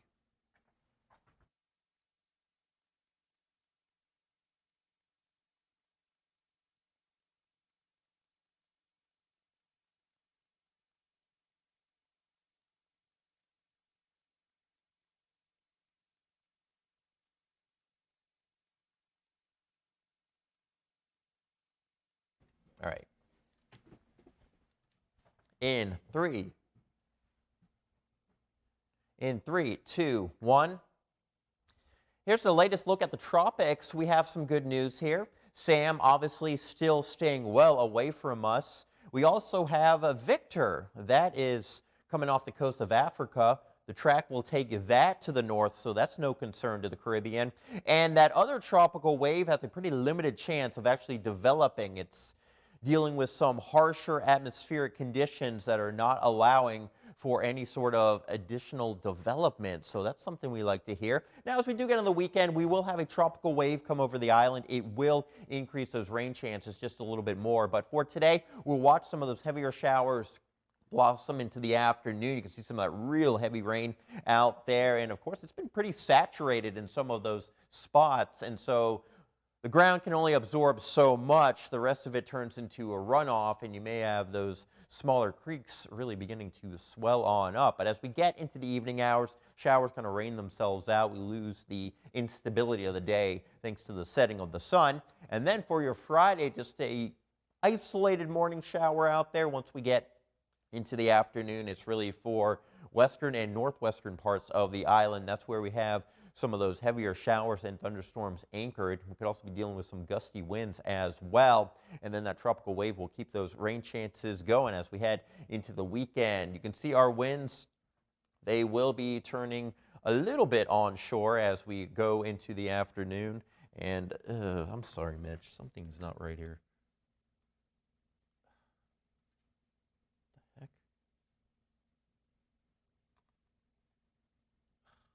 I'm sorry. That stopped for some reason. All right, in 3, 2, 1. Here's the latest on the tropics, and we certainly have some good news for you. We are watching Sam, which of course still generating some of those bigger swells out there on the high seas, but that will stay well to our north. Now we have a Victor, that is our latest tropical storm, but that is going to basically continue to move to the north and northwest, so no concern for us. And that yellow shaded area, just a 10% chance of development. There's some pretty harsh atmospheric conditions out that way, and so we're not looking at any sort of development from that over the next 5 days. Of course, hurricane season continues through October and into November. All right, for today during the afternoon, we get some of those heavier soakers into interior and western parts of the island. Those areas already fairly saturated, so any extra rain that comes on down, that turns into a runoff. Some of the smaller streams will be swelling just a bit, and into some of those urban areas, we are looking at that threat for some isolated flooding. Really not much for San Juan, but as we turn our attention to Friday, we'll notice that we may have a couple of morning showers out there before the activity flares up a bit more for central and northwestern parts of the island. We do have a tropical wave that's due in this weekend that will keep those rain chances up, but that is not expected to develop into anything that's going to cause any major impacts. In terms of your winds for today, we start a bit offshore, but then we're coming more onshore as that sea breeze blows for the western end of the island, and that could help to spruce up a few more of those showers and the thunderstorms. But you can see our winds actually kind of light overall, and with lighter winds that can allow for some of those showers to sit over areas for a longer period of time and lead to that flooding threat. Over the next several days, you'll notice as we get into the weekend, rain chances are increasing a little bit more for your Saturday, Sunday into Monday, just a few showers. This forecast, of course, specifically for San Juan. It's those interior areas that have a greater likelihood of those storms as you get up in elevation. Morning lows just in the upper 70s. And again, like I said before, no activity in the tropics that will have any great impact on us. But obviously, we continue to watch, and we want you to continue to stay tuned.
what we saw on Thursday. It's certainly a cool morning out there, but we have more of that fall sunshine in store for the afternoon. A great day for the pumpkin patch, and you may actually need that light jacket all day long as we head into tonight. Look at these temperatures. They are really coming on down. We're talking about 30s.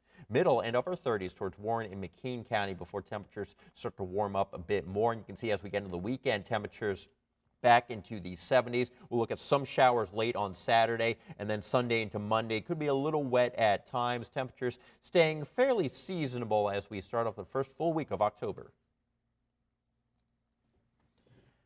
All right, Mitch, I'm sorry. Let's save this here.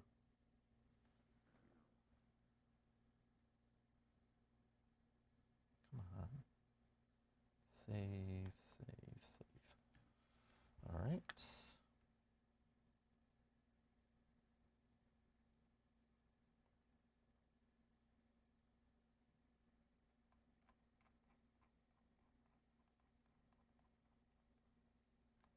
All right. In 3, 2, 1.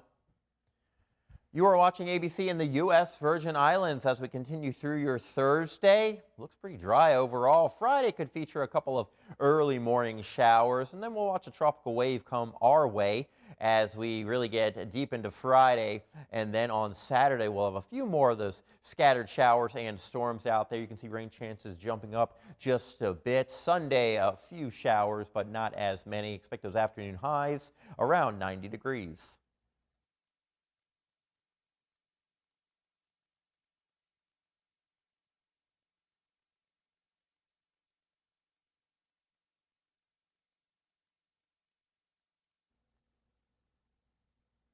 In 3, 2, 1. You're watching ABC in the U.S. Virgin Islands. We continue to watch Sam. That is heading north. Victor, our latest storm, that's headed north as well. And you can see that area in yellow, only a 10% chance of developing over the next 5 days. So good news for us. Now, we will have a tropical wave come through the islands as we get into the early part of the weekend. That's going to kick up our rain chances just a bit more. St. John Marablu Villa Resort, a stunning start to the day. You can see how light those winds are. Those trees not really rustling too much. As we go through your Thursday, we are looking at more in the way of that sunshine. A couple of showers later tonight, and then later into the day on Friday, we'll start to see that tropical wave increase our moisture levels just a little bit more. For your Friday highs, right around at 90 degrees with scattered clouds out there. Saturday, our rain chances up to a good 70%. A few more showers on Sunday next week. Right now, looking fairly quiet. Highs in the lower 90s.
with coverage you can count on. Welcome to Erie News Now Sunrise. Good Thursday morning. I'm Mark Saul today. We're heading into the second official weekend of the full fall season. We're going to get that fall forecast from meteorologist David Walter coming up in just a little bit. A brief bit of deja vu this morning, at least for some Penelec customers in downtown Erie, a day after an underground fire led to a power outage that lasted for more than 10 hours. Downtown Erie went dark once again, briefly, a few times through the overnight. All comes as the repair work after that fire from Tuesday night continues. Penelec crews had to shut the power off once again this morning, and it was initially expected to be a one-and-done outage around 2 a.m., but the downtown area saw the power actually go out a few times throughout the course of the morning hours. Erie police say City Hall was on generator power for a short stretch this morning. Right now, the latest outage happened right before 5 a.m. Penelec says the work involves isolating damaged underground electric cables. Crews from across eastern Erie County got called out to an early morning house fire. This one reported right around 3 a.m. A fire at a home along South Brickyard Road out in the northeast area. And when they got there, volunteer firefighters reported a fully involved structure fire, and they immediately went into what they refer to as defensive mode. No reports of any injuries. And meteorologist David Walters got our first warning forecast. Things looking fairly nice for today. It's a little bit chilly out there this morning. It will still be cool as we take into the afternoon. We are looking at some sunshine around the area, maybe a little bit more cloud cover back into the higher elevations, but temperatures lower in middle 60s out there across Erie and Crawford County today. Delightful stuff. Good day for a jog or just that long dog walk through the park. And out into Warren County, may have a little bit of extra cloud cover lingering, but still sunshine working on through, just about 60 degrees, and that's it. Tonight we're down to the 30s into the higher elevations, but a little bit of a warm up this weekend.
with coverage you can count on.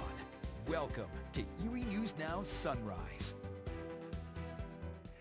Good Thursday morning. I'm Mark Salday. A bit of a cool start to the day. We'll get to your first warning forecast in a bit. First, though, some deja vu this morning for Penelec customers in parts of downtown Erie. A day after an underground fire led to a power outage that lasted for more than 10 hours.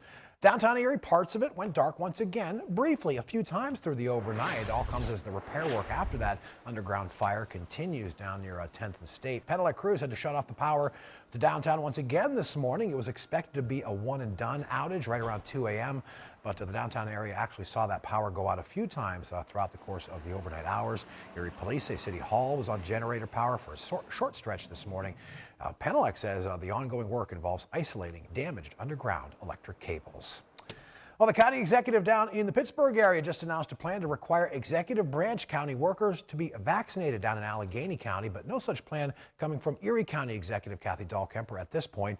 She did, though, provide an update on the impact of COVID-19 here at her latest biweekly briefing on the virus fight. Local hospital leaders were there as well to update us on how they're doing. Erie News Now's Kristen Allen has the story.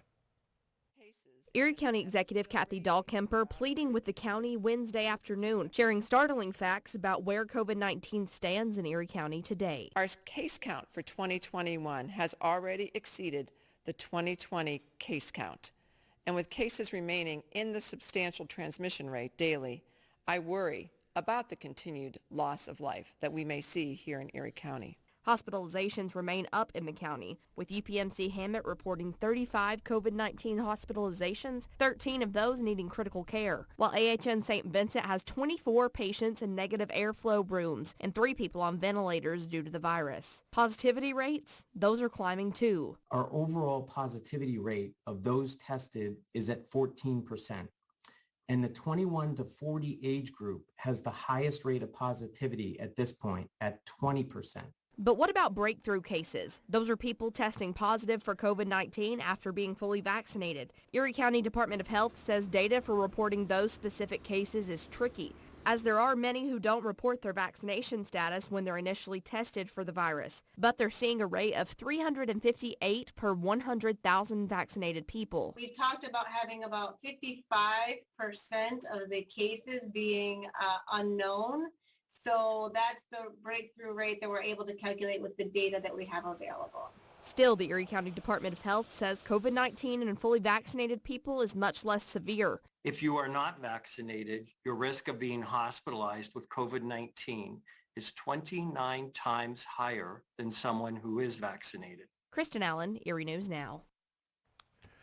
All right, if you are craving a treat from Sarah's down near the entrance to Presque State Park, time is running out. This is 30th of September. Yeah, it's their final day of the season. We saw a steady stream of customers come through Sarah's last night, ordering up their favorite menu items.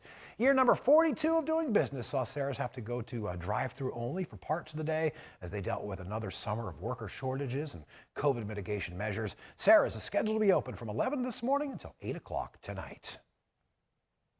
So dinner plans may be set for a lot of folks after they hear that news, David. Yeah, certainly. We are going to be on the dry side today, maybe just a sprinkle back into the mountains and still some lingering cloud cover through about 5 o'clock into the higher elevations. And you can see as we get into your Friday, again, more sunshine, but it is certainly going to be a very chilly start to the day on a Friday for today.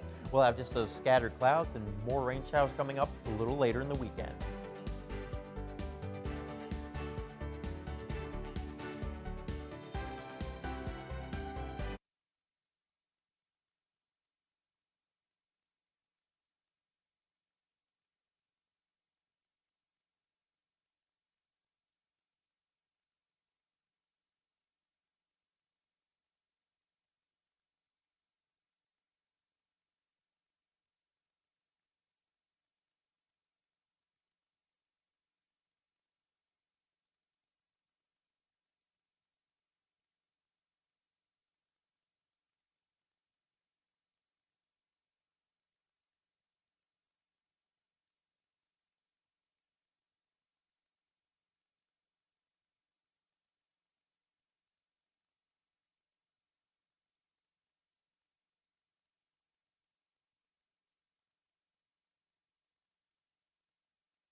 with coverage you can count on. Welcome to Erie News Now Sunrise. Hey, good morning on your Thursday. I'm Mark Saul. Today, a fall start to the day as far as the temperatures are concerned. Yeah, a little cool. We'll get to that first warning forecast coming up in a bit.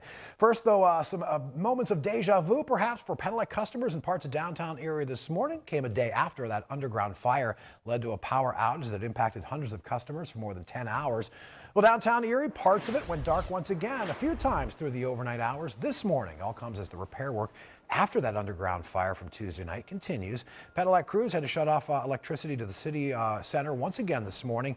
Now, it was initially expected to be kind of a one-and-done outage right around 2 a.m., but the downtown area actually saw the power go out a few times throughout the course of the morning. Erie police tell us the City Hall tried to switch it to generator power for a short stretch this morning as a result.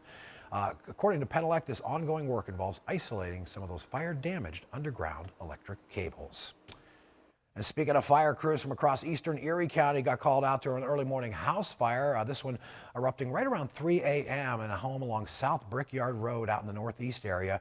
Now, when volunteers got to the scene, they say they found a fully involved structure fire and then immediately went into what they referred to as defensive mode. No reports of any injuries. Well, the county executive down in the Pittsburgh area just announced a plan to require Allegheny County executive branch workers to be vaccinated. No such plan yet from Erie County exec Kathy Dahlkemper, but she did provide an update on the impact of COVID-19 in her latest biweekly briefing. Local hospital leaders were also there to update us on how they're doing. Kathy Dahlkemper repeated her push for people here in Erie County to get vaccinated if they can, and wear masks when they're around people they don't live with, regardless of vaccination status. Local hospital leaders, meantime, say the overwhelming majority of their COVID patients are unvaccinated. They also say, county officials do, that they are seeing some breakthrough COVID cases. Is there the potential that we have confirmed cases in our system that demonstrate it's an unknown vaccinated status? Yeah, there's a likelihood that we have some of that. I can't tell you exactly how many of those. We talked about having about 55% of the cases being unknown. So that's the breakthrough rate that we're able to calculate with the data that we have available. Local hospital leaders say if you think you've got COVID-19, get tested at your doctor's office or pharmacy rather than going to the emergency room. You can find vaccine location info at erienewsnow.com. And we'll check David Wolter's first warning forecast next.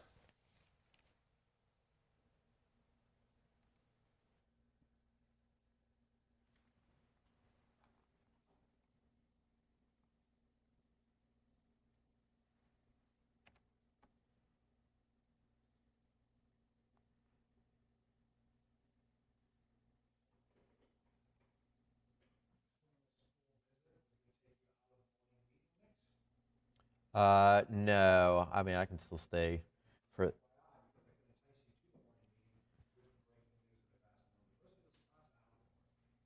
Oh, is he? Nice.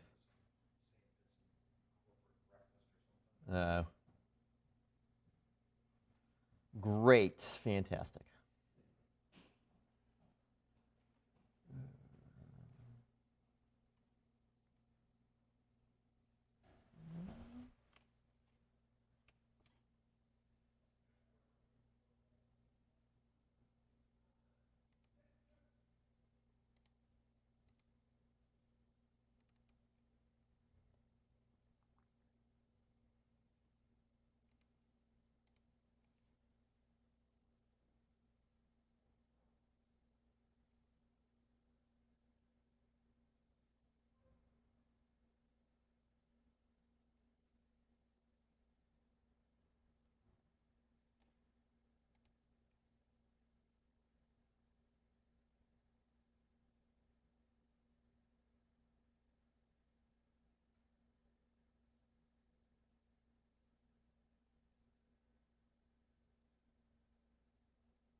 Okay. 30.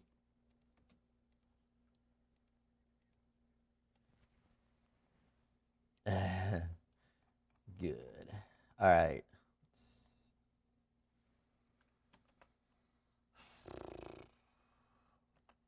All right.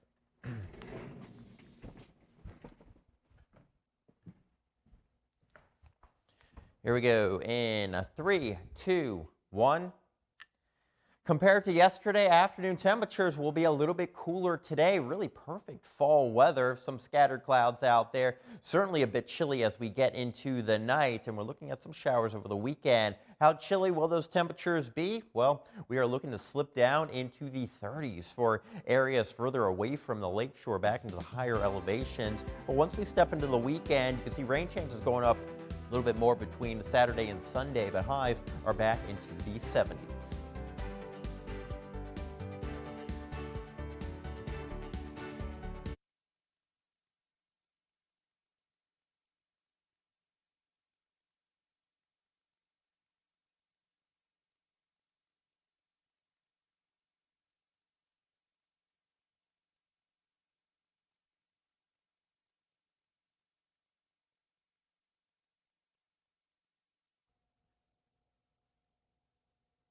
In 3, 2, 1.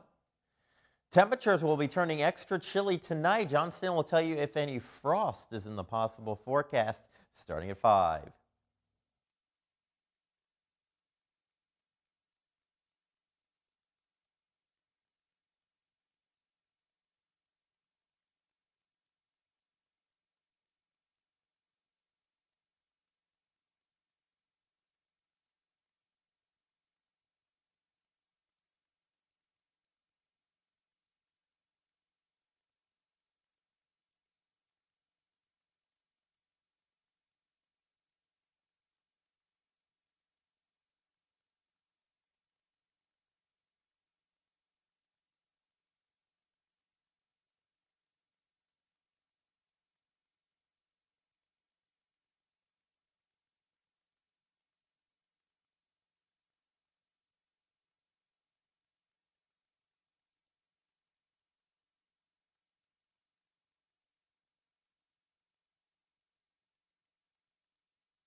yesterday I had a fella from Agnello. I use them. I've used them for years. I know the brothers, and they've done a good job. I had one brother come over and give me an estimate on the furnace and so on and so forth.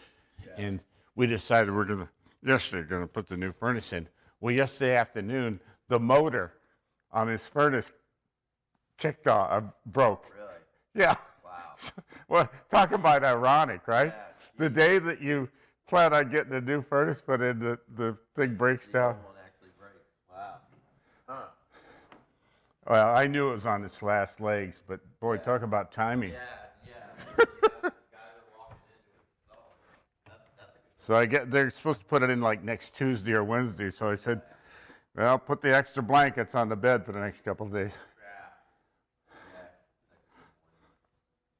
But that's ironic. The day you say, yeah, we'll get the new one, then they. Yeah. All right, Mr. Director.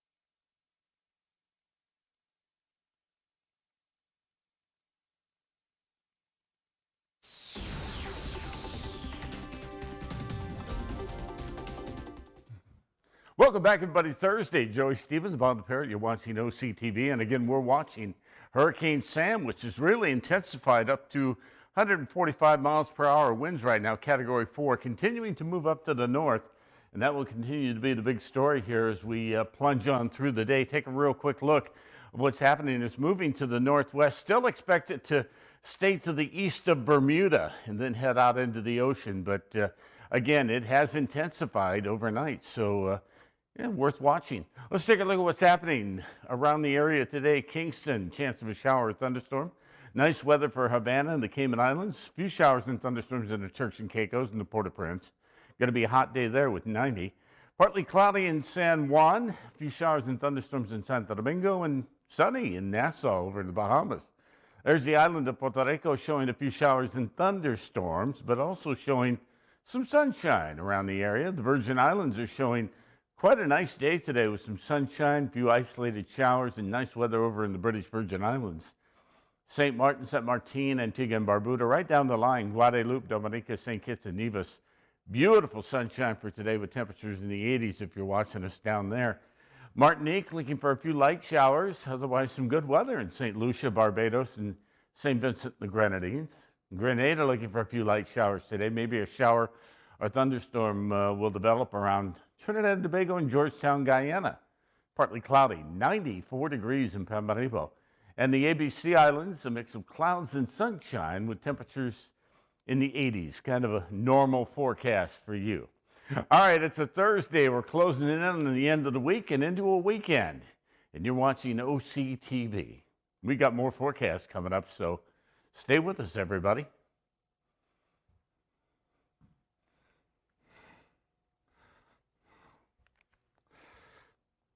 Okay, U.S. travel.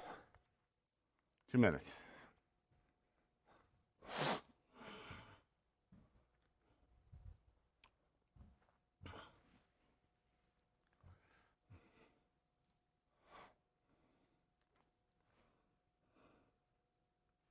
Okay.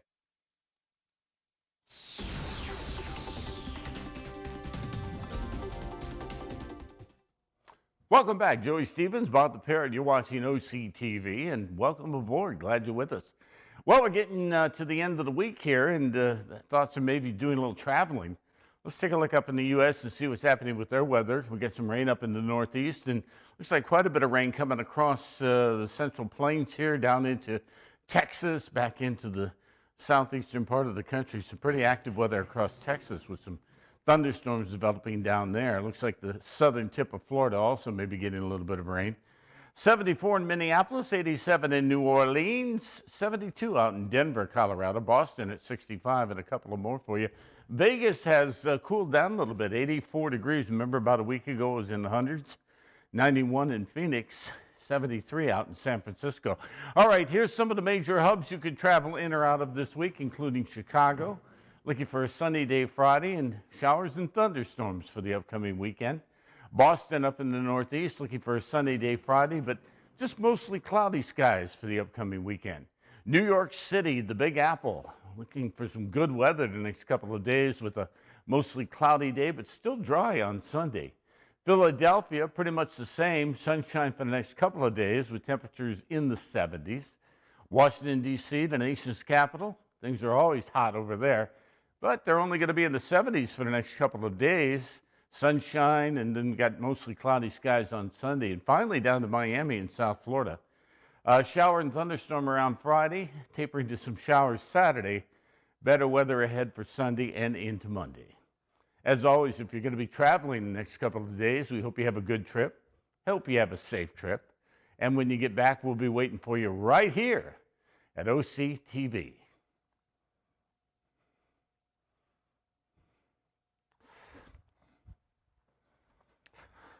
Okay, 3-minute newscast.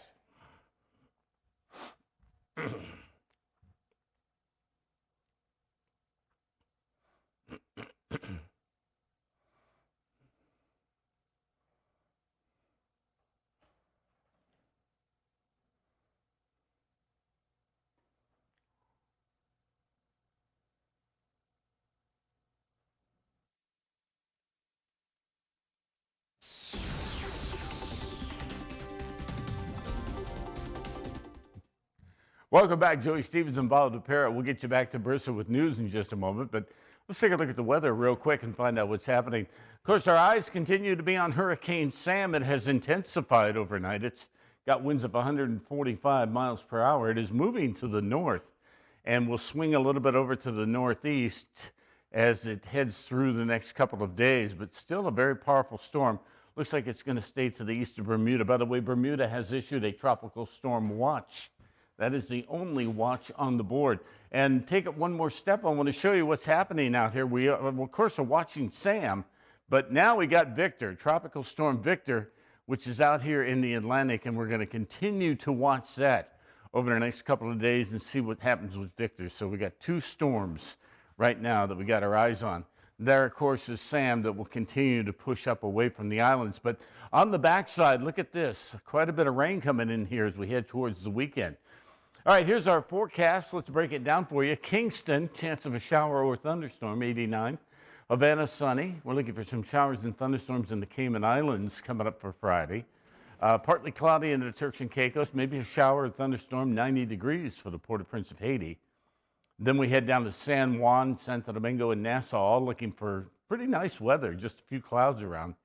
In the Bahamas, good weather for the next couple of days, and then some showers and thunderstorms try and come in the second part of the weekend. San Juan, on the other hand, looking for about a 30% chance of a shower. That's pretty much what we've seen last couple of days over there, so we will see some sunshine. Take a look at what's happening over across the island of Puerto Rico. We're looking for a shower and thunderstorm in Madriguera Rincon, maybe Arecibo. Other than that, we're looking for some sunshine across the island. Virgin Islands are looking for some pretty good weather, mix of clouds and sun, nothing more than isolated showers. We push up near 90 degrees, and also looking for good weather over in the British Virgin Islands. St. Martin, St. Martin, Antigua and Barbuda, just a few clouds. Guadeloupe, Dominica, St. Kitts and Nevis, looking for some good weather for Friday. Martinique should have a pretty nice day over there. Looking for a little rain around St. Lucia, maybe a few showers around Barbados, but just partly cloudy, 88 for St. Vincent and the Grenadines. Grenada looking for some showers, maybe a few pop-up showers and thunderstorms around Trinidad, Tobago, and Georgetown, Guyana. Meanwhile, partly cloudy and a hot day for Paramaribo and the ABC Islands. Looking for a mix of clouds and sun with temperatures in the upper 80s.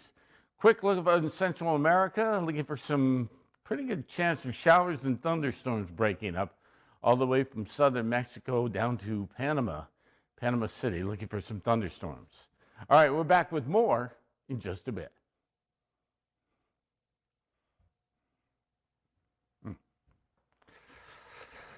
Okay, Greater Lesser Antilles, 2 minutes.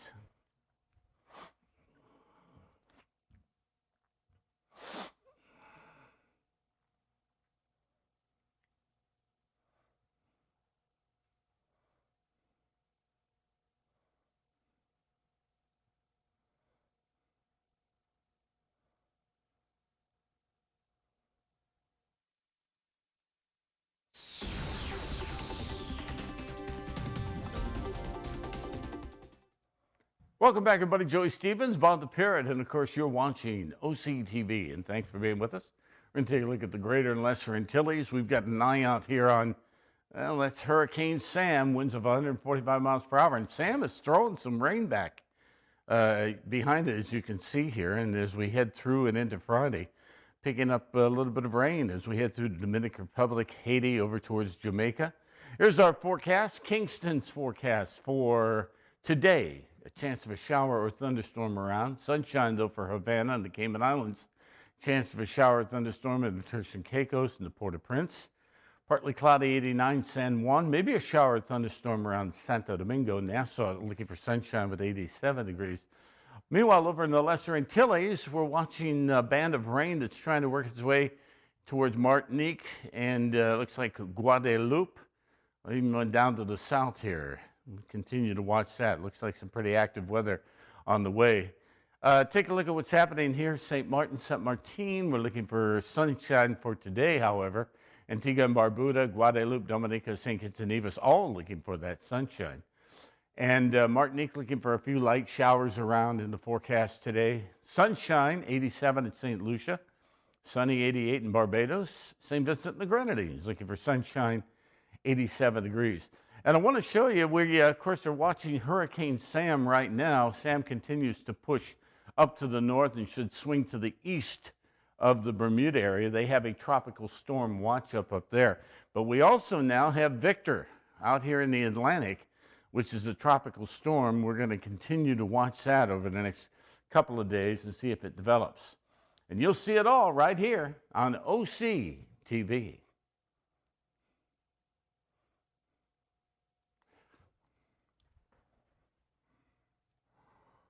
Central America, 1 minute.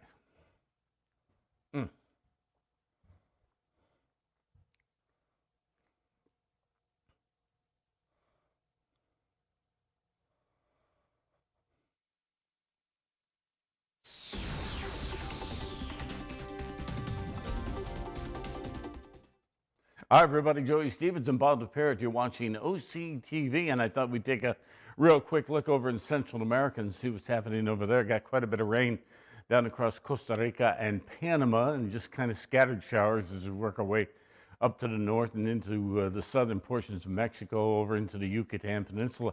Here's the forecast for today. We're looking for partly cloudy, 94 degrees, hot, hot, hot in Mentolin. Cancun, partly cloudy. Showers and thunderstorms in Guatemala, partly cloudy, 89 in Belize, and Honduras around the capital, looking for some showers and thunderstorms. Down to the south, a little more active. San Salvador, El Salvador, and Managua, Nicaragua, both looking for a chance of a shower or thunderstorm, and thunderstorms in San Jose down into Panama City. But thanks for watching us over in Central America. Have a great day, everybody.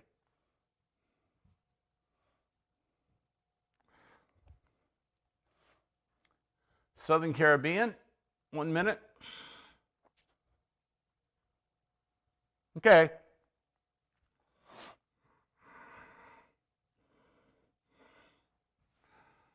Oh. Okay, let me go reset the computer.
Hey everybody, it's Joey and Bob. Good to be with you here on OCTV with a quick look over in Central America for all our friends over there, and quite a bit of active weather down to Costa Rica and Panama.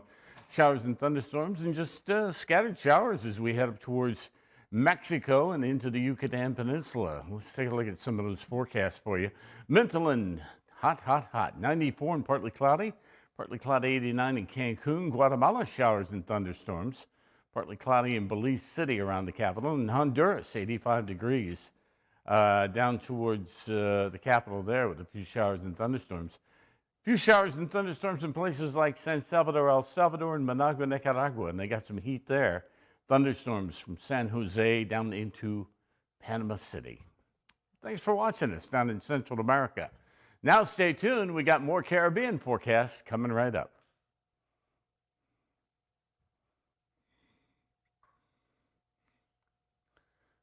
Southern Caribbean, 1 minute.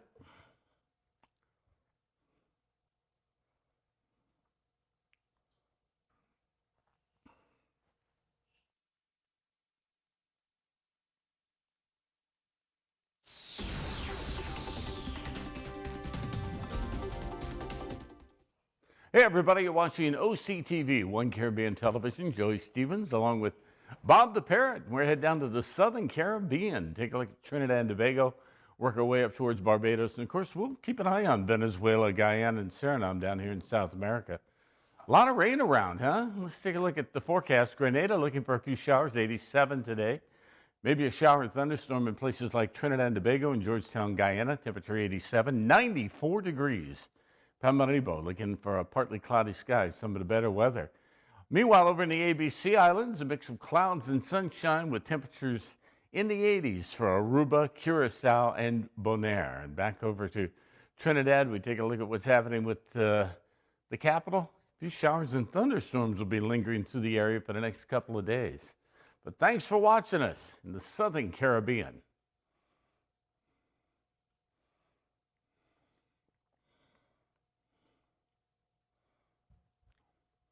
Okay, next up is tonight.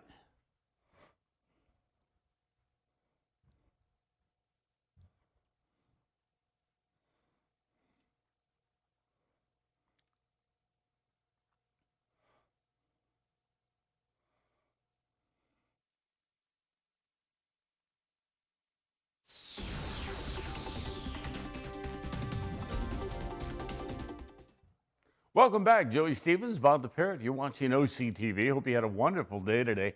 Closing in on the end of the week here. Thought we'd switch over to the nighttime. Take a look at your forecast. We're still watching Hurricane Sam, which is moving north of the islands here with winds of 145 miles per hour, Category 4. Looks like it's going to swing to the east of Bermuda. They've issued a tropical storm watch up there. Let's take a look at what's happening in your little corner of the world tonight. Kingston, some showers and thunderstorms.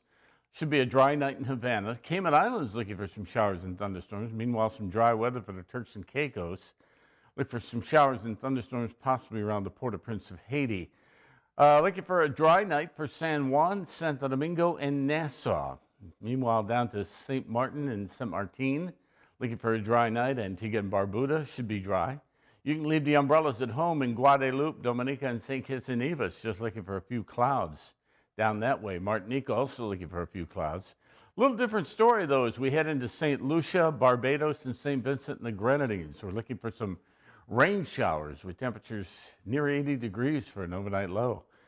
Looking for some rain showers in Grenada, looking for some showers and thunderstorms in Trinidad and Tobago and Georgetown, Guyana. Meanwhile, Paramaribo, after a very hot day, 75 degrees and just a few clouds in the area. In the ABC Islands, well, there's Aruba, Curacao, and Bonaire, looking for just a few clouds and, again, some warm weather down that way. So, yeah, a few of you are going to need some umbrellas if you're venturing out. Others, pretty good night for you. And, of course, we'll continue to monitor Hurricane Sam, and we have another tropical storm that we're watching closely out in the Atlantic. So, very busy here in the Weather Center, but we're watching out for you, my friend.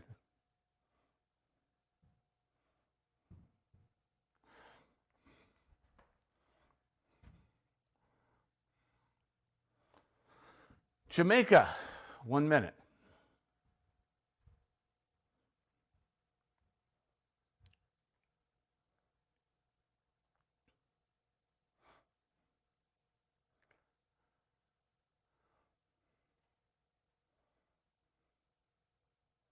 Okay.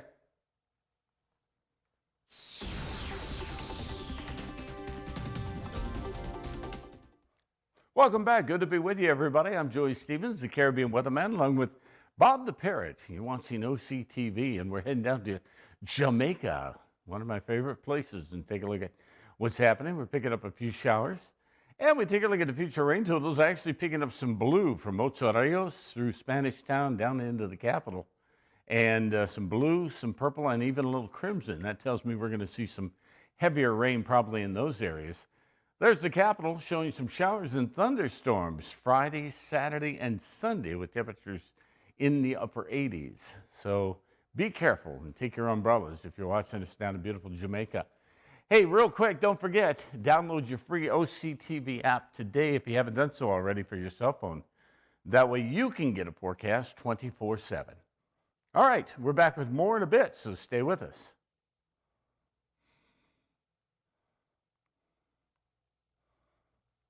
USVI.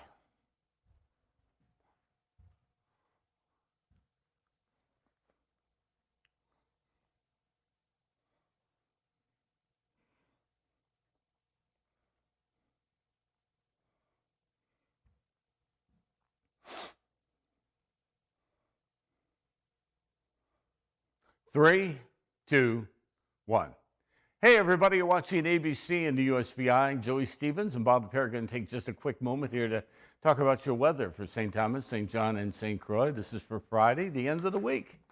Got a few showers that are kind of roaming around the area according to the futurecast. Let's see what the forecast actually says.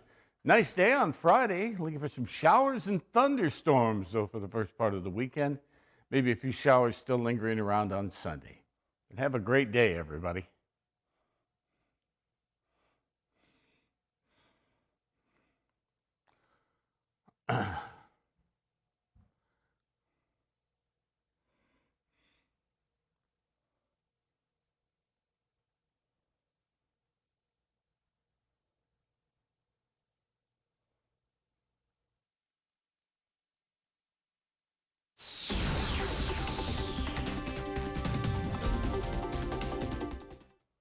Hey, welcome back. Joey Stevens, Bob the Parrot. You're watching ABC and the USVI. We're checking the forecast for St. Thomas, St. John, and St. Croix as we move into Friday. Can you believe Friday already?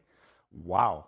Looking for a pretty good Friday forecast. A few showers around the area, but we're actually looking for a mix of clouds and sun, maybe a little isolated shower. Going to be warm as we push back up to 90. And some pretty good weather over here in the British Virgin Islands. They're looking for quite a bit of sunshine with temperatures in the 80s. Long range, though, showing a chance of showers and thunderstorms coming in on Saturday, and still a few lingering showers for Sunday for the upcoming weekend. So plan accordingly for that. Better weather ahead for next week, Monday and Tuesday. And again, it's going to be hot, hot, hot as we head up to 90 plus the next couple of days. Have a good day, everybody.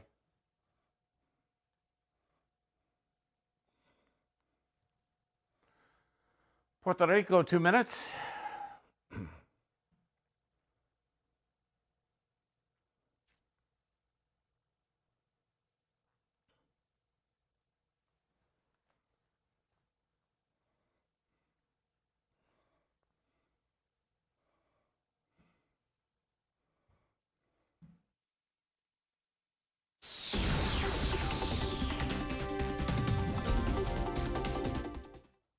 Welcome back. Joey Stevens and Bob the Parrot. You're watching OCTV, and we're heading down to the beautiful island of Puerto Rico. And we got a lot to talk about today, so let's get right into it. Take a look at the futurecast.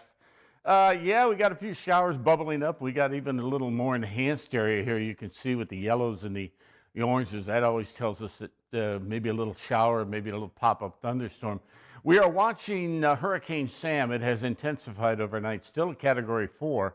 Winds of 145 miles per hour, folks, moving northwest at 12. And right now, keeping it away from the islands. Looks like we're going to scoot it to the east of Bermuda, although they have put up a tropical storm watch for Bermuda. And I just want to point out that besides Sam, we also have Victor out here, a tropical storm that developed last night. So we're going to continue to watch that over the next couple of days. So a very busy time of the season in the Atlantic for hurricanes. Take a look at the future rain totals for the island. A lot of green tells me we could see showers almost everywhere, and a little blue area there tells me we could see a little heavier rain. Winds will be predominantly out of the east, a little bit out of the southeast at times, but again, shouldn't be anything to cause you any problem. Real quick with the forecast for today, we're looking for sunshine and 90 in San Juan.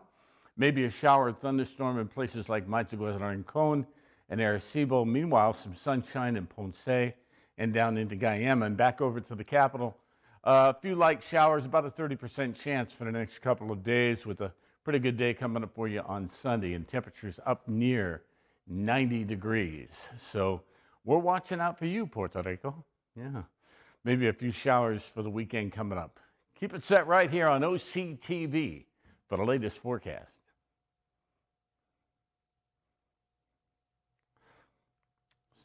Southern Caribbean.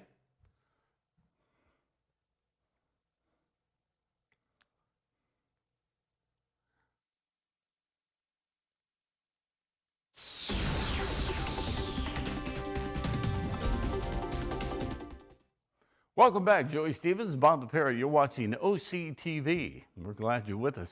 We're going to head down to the Southern Caribbean here and take a look at what's happening. We've got some rain coming across Trinidad and Tobago, and a few showers up to the north here for our friends in Barbados and the islands to the north. Meanwhile, down across South America, we got a few showers also. So we've got rain all around out there. Let's take a look at the forecast. Grenada looking for rain for today, 88. Chance of a shower or thunderstorm, and a hot day for Trinidad and Tobago, 91. 87 degrees, chance of a shower and thunderstorm in Georgetown. Some of the better weather is over at Pamarebo in Suriname, hot, 93 and partly cloudy.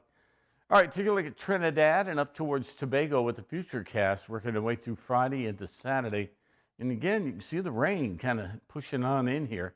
San Fernando for today, a chance of showers and thunderstorms, 91. Partly cloudy, 91 over in the Port of Spain. Partly cloudy, 91 San Juan, and looking for rain over around Scarborough with 88. Back to the capital we go, looking for a chance of a shower or thunderstorm right through the weekend into the beginning of next week. Take a real quick look over what's happening in the ABC Islands, Aruba, Curacao, and Bonaire. We're showing a few showers trying to work in there, so we could see some scattered showers all the way from Aruba back over to Bonaire. The forecast for Friday generally calling for partly cloudy skies, temperatures in the 80s, but again, can't rule out those scattered showers. And Curacao looking for mostly cloudy in the next couple of days with a rain shower possibly on Sunday with temperatures in the 80s, but you could use the rain down there. Things are awfully dry. Yeah, they are. All right, you're watching OCTV, and we got more coming up, so stay with us.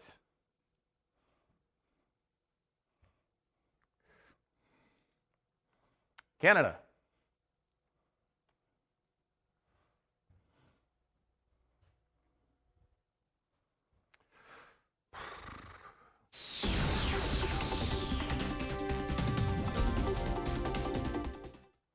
Welcome back, Joey Stevens, Bob the Parrot. You're watching OCTV, and we're doing one of our travel forecasts this time around. Going to head up to Canada, the Great White North, and see what's happening up there. Picking up a little rain up in the northeast, and a little rain along the southern border here where Minnesota is with the U.S., and up towards James Bay. And, of course, we've got another system coming into the west coast out there. We're always watching out there. Let's see what's going on. Toronto today, sunny, 18. Quebec City looking for rain, 13. Ottawa, 17 and partly cloudy. 17, 63 degrees and partly cloudy in Montreal. And Halifax, 15, partly cloudy. Let's go back over to Toronto. A couple of good days with rain coming in for Sunday and Monday, with temperatures actually falling back into the 60s. Windsor looking for partly cloudy, 23 today. Winnipeg, partly cloudy, 21. Edmonton, 17, partly cloudy. 16 in Calgary, partly cloudy skies. And hello, Vancouver. Got a few light showers out there. Temperature around 15 as we check the long-range forecast. Rain coming in on Saturday. A few showers lingering on Sunday. Temperatures are going to be in the 50s for a couple of days out there. So, a little chilly if you're in the Caribbean. Going to be heading back to the Vancouver area. Take a jacket with you. Hey, I want to get out of the way here so you can see Download your free OCTV app today, folks, if you haven't done so already. I know most of you have, and we appreciate that. I get a lot of reports, people saying, you know, I really love that app because I can go anywhere and check the forecast in the Caribbean, only for my backyard, but also for my neighbors and some of my friends and relatives, so it really comes in handy. And that's what it's all about. We try and make it real easy for you. All right, you're watching OC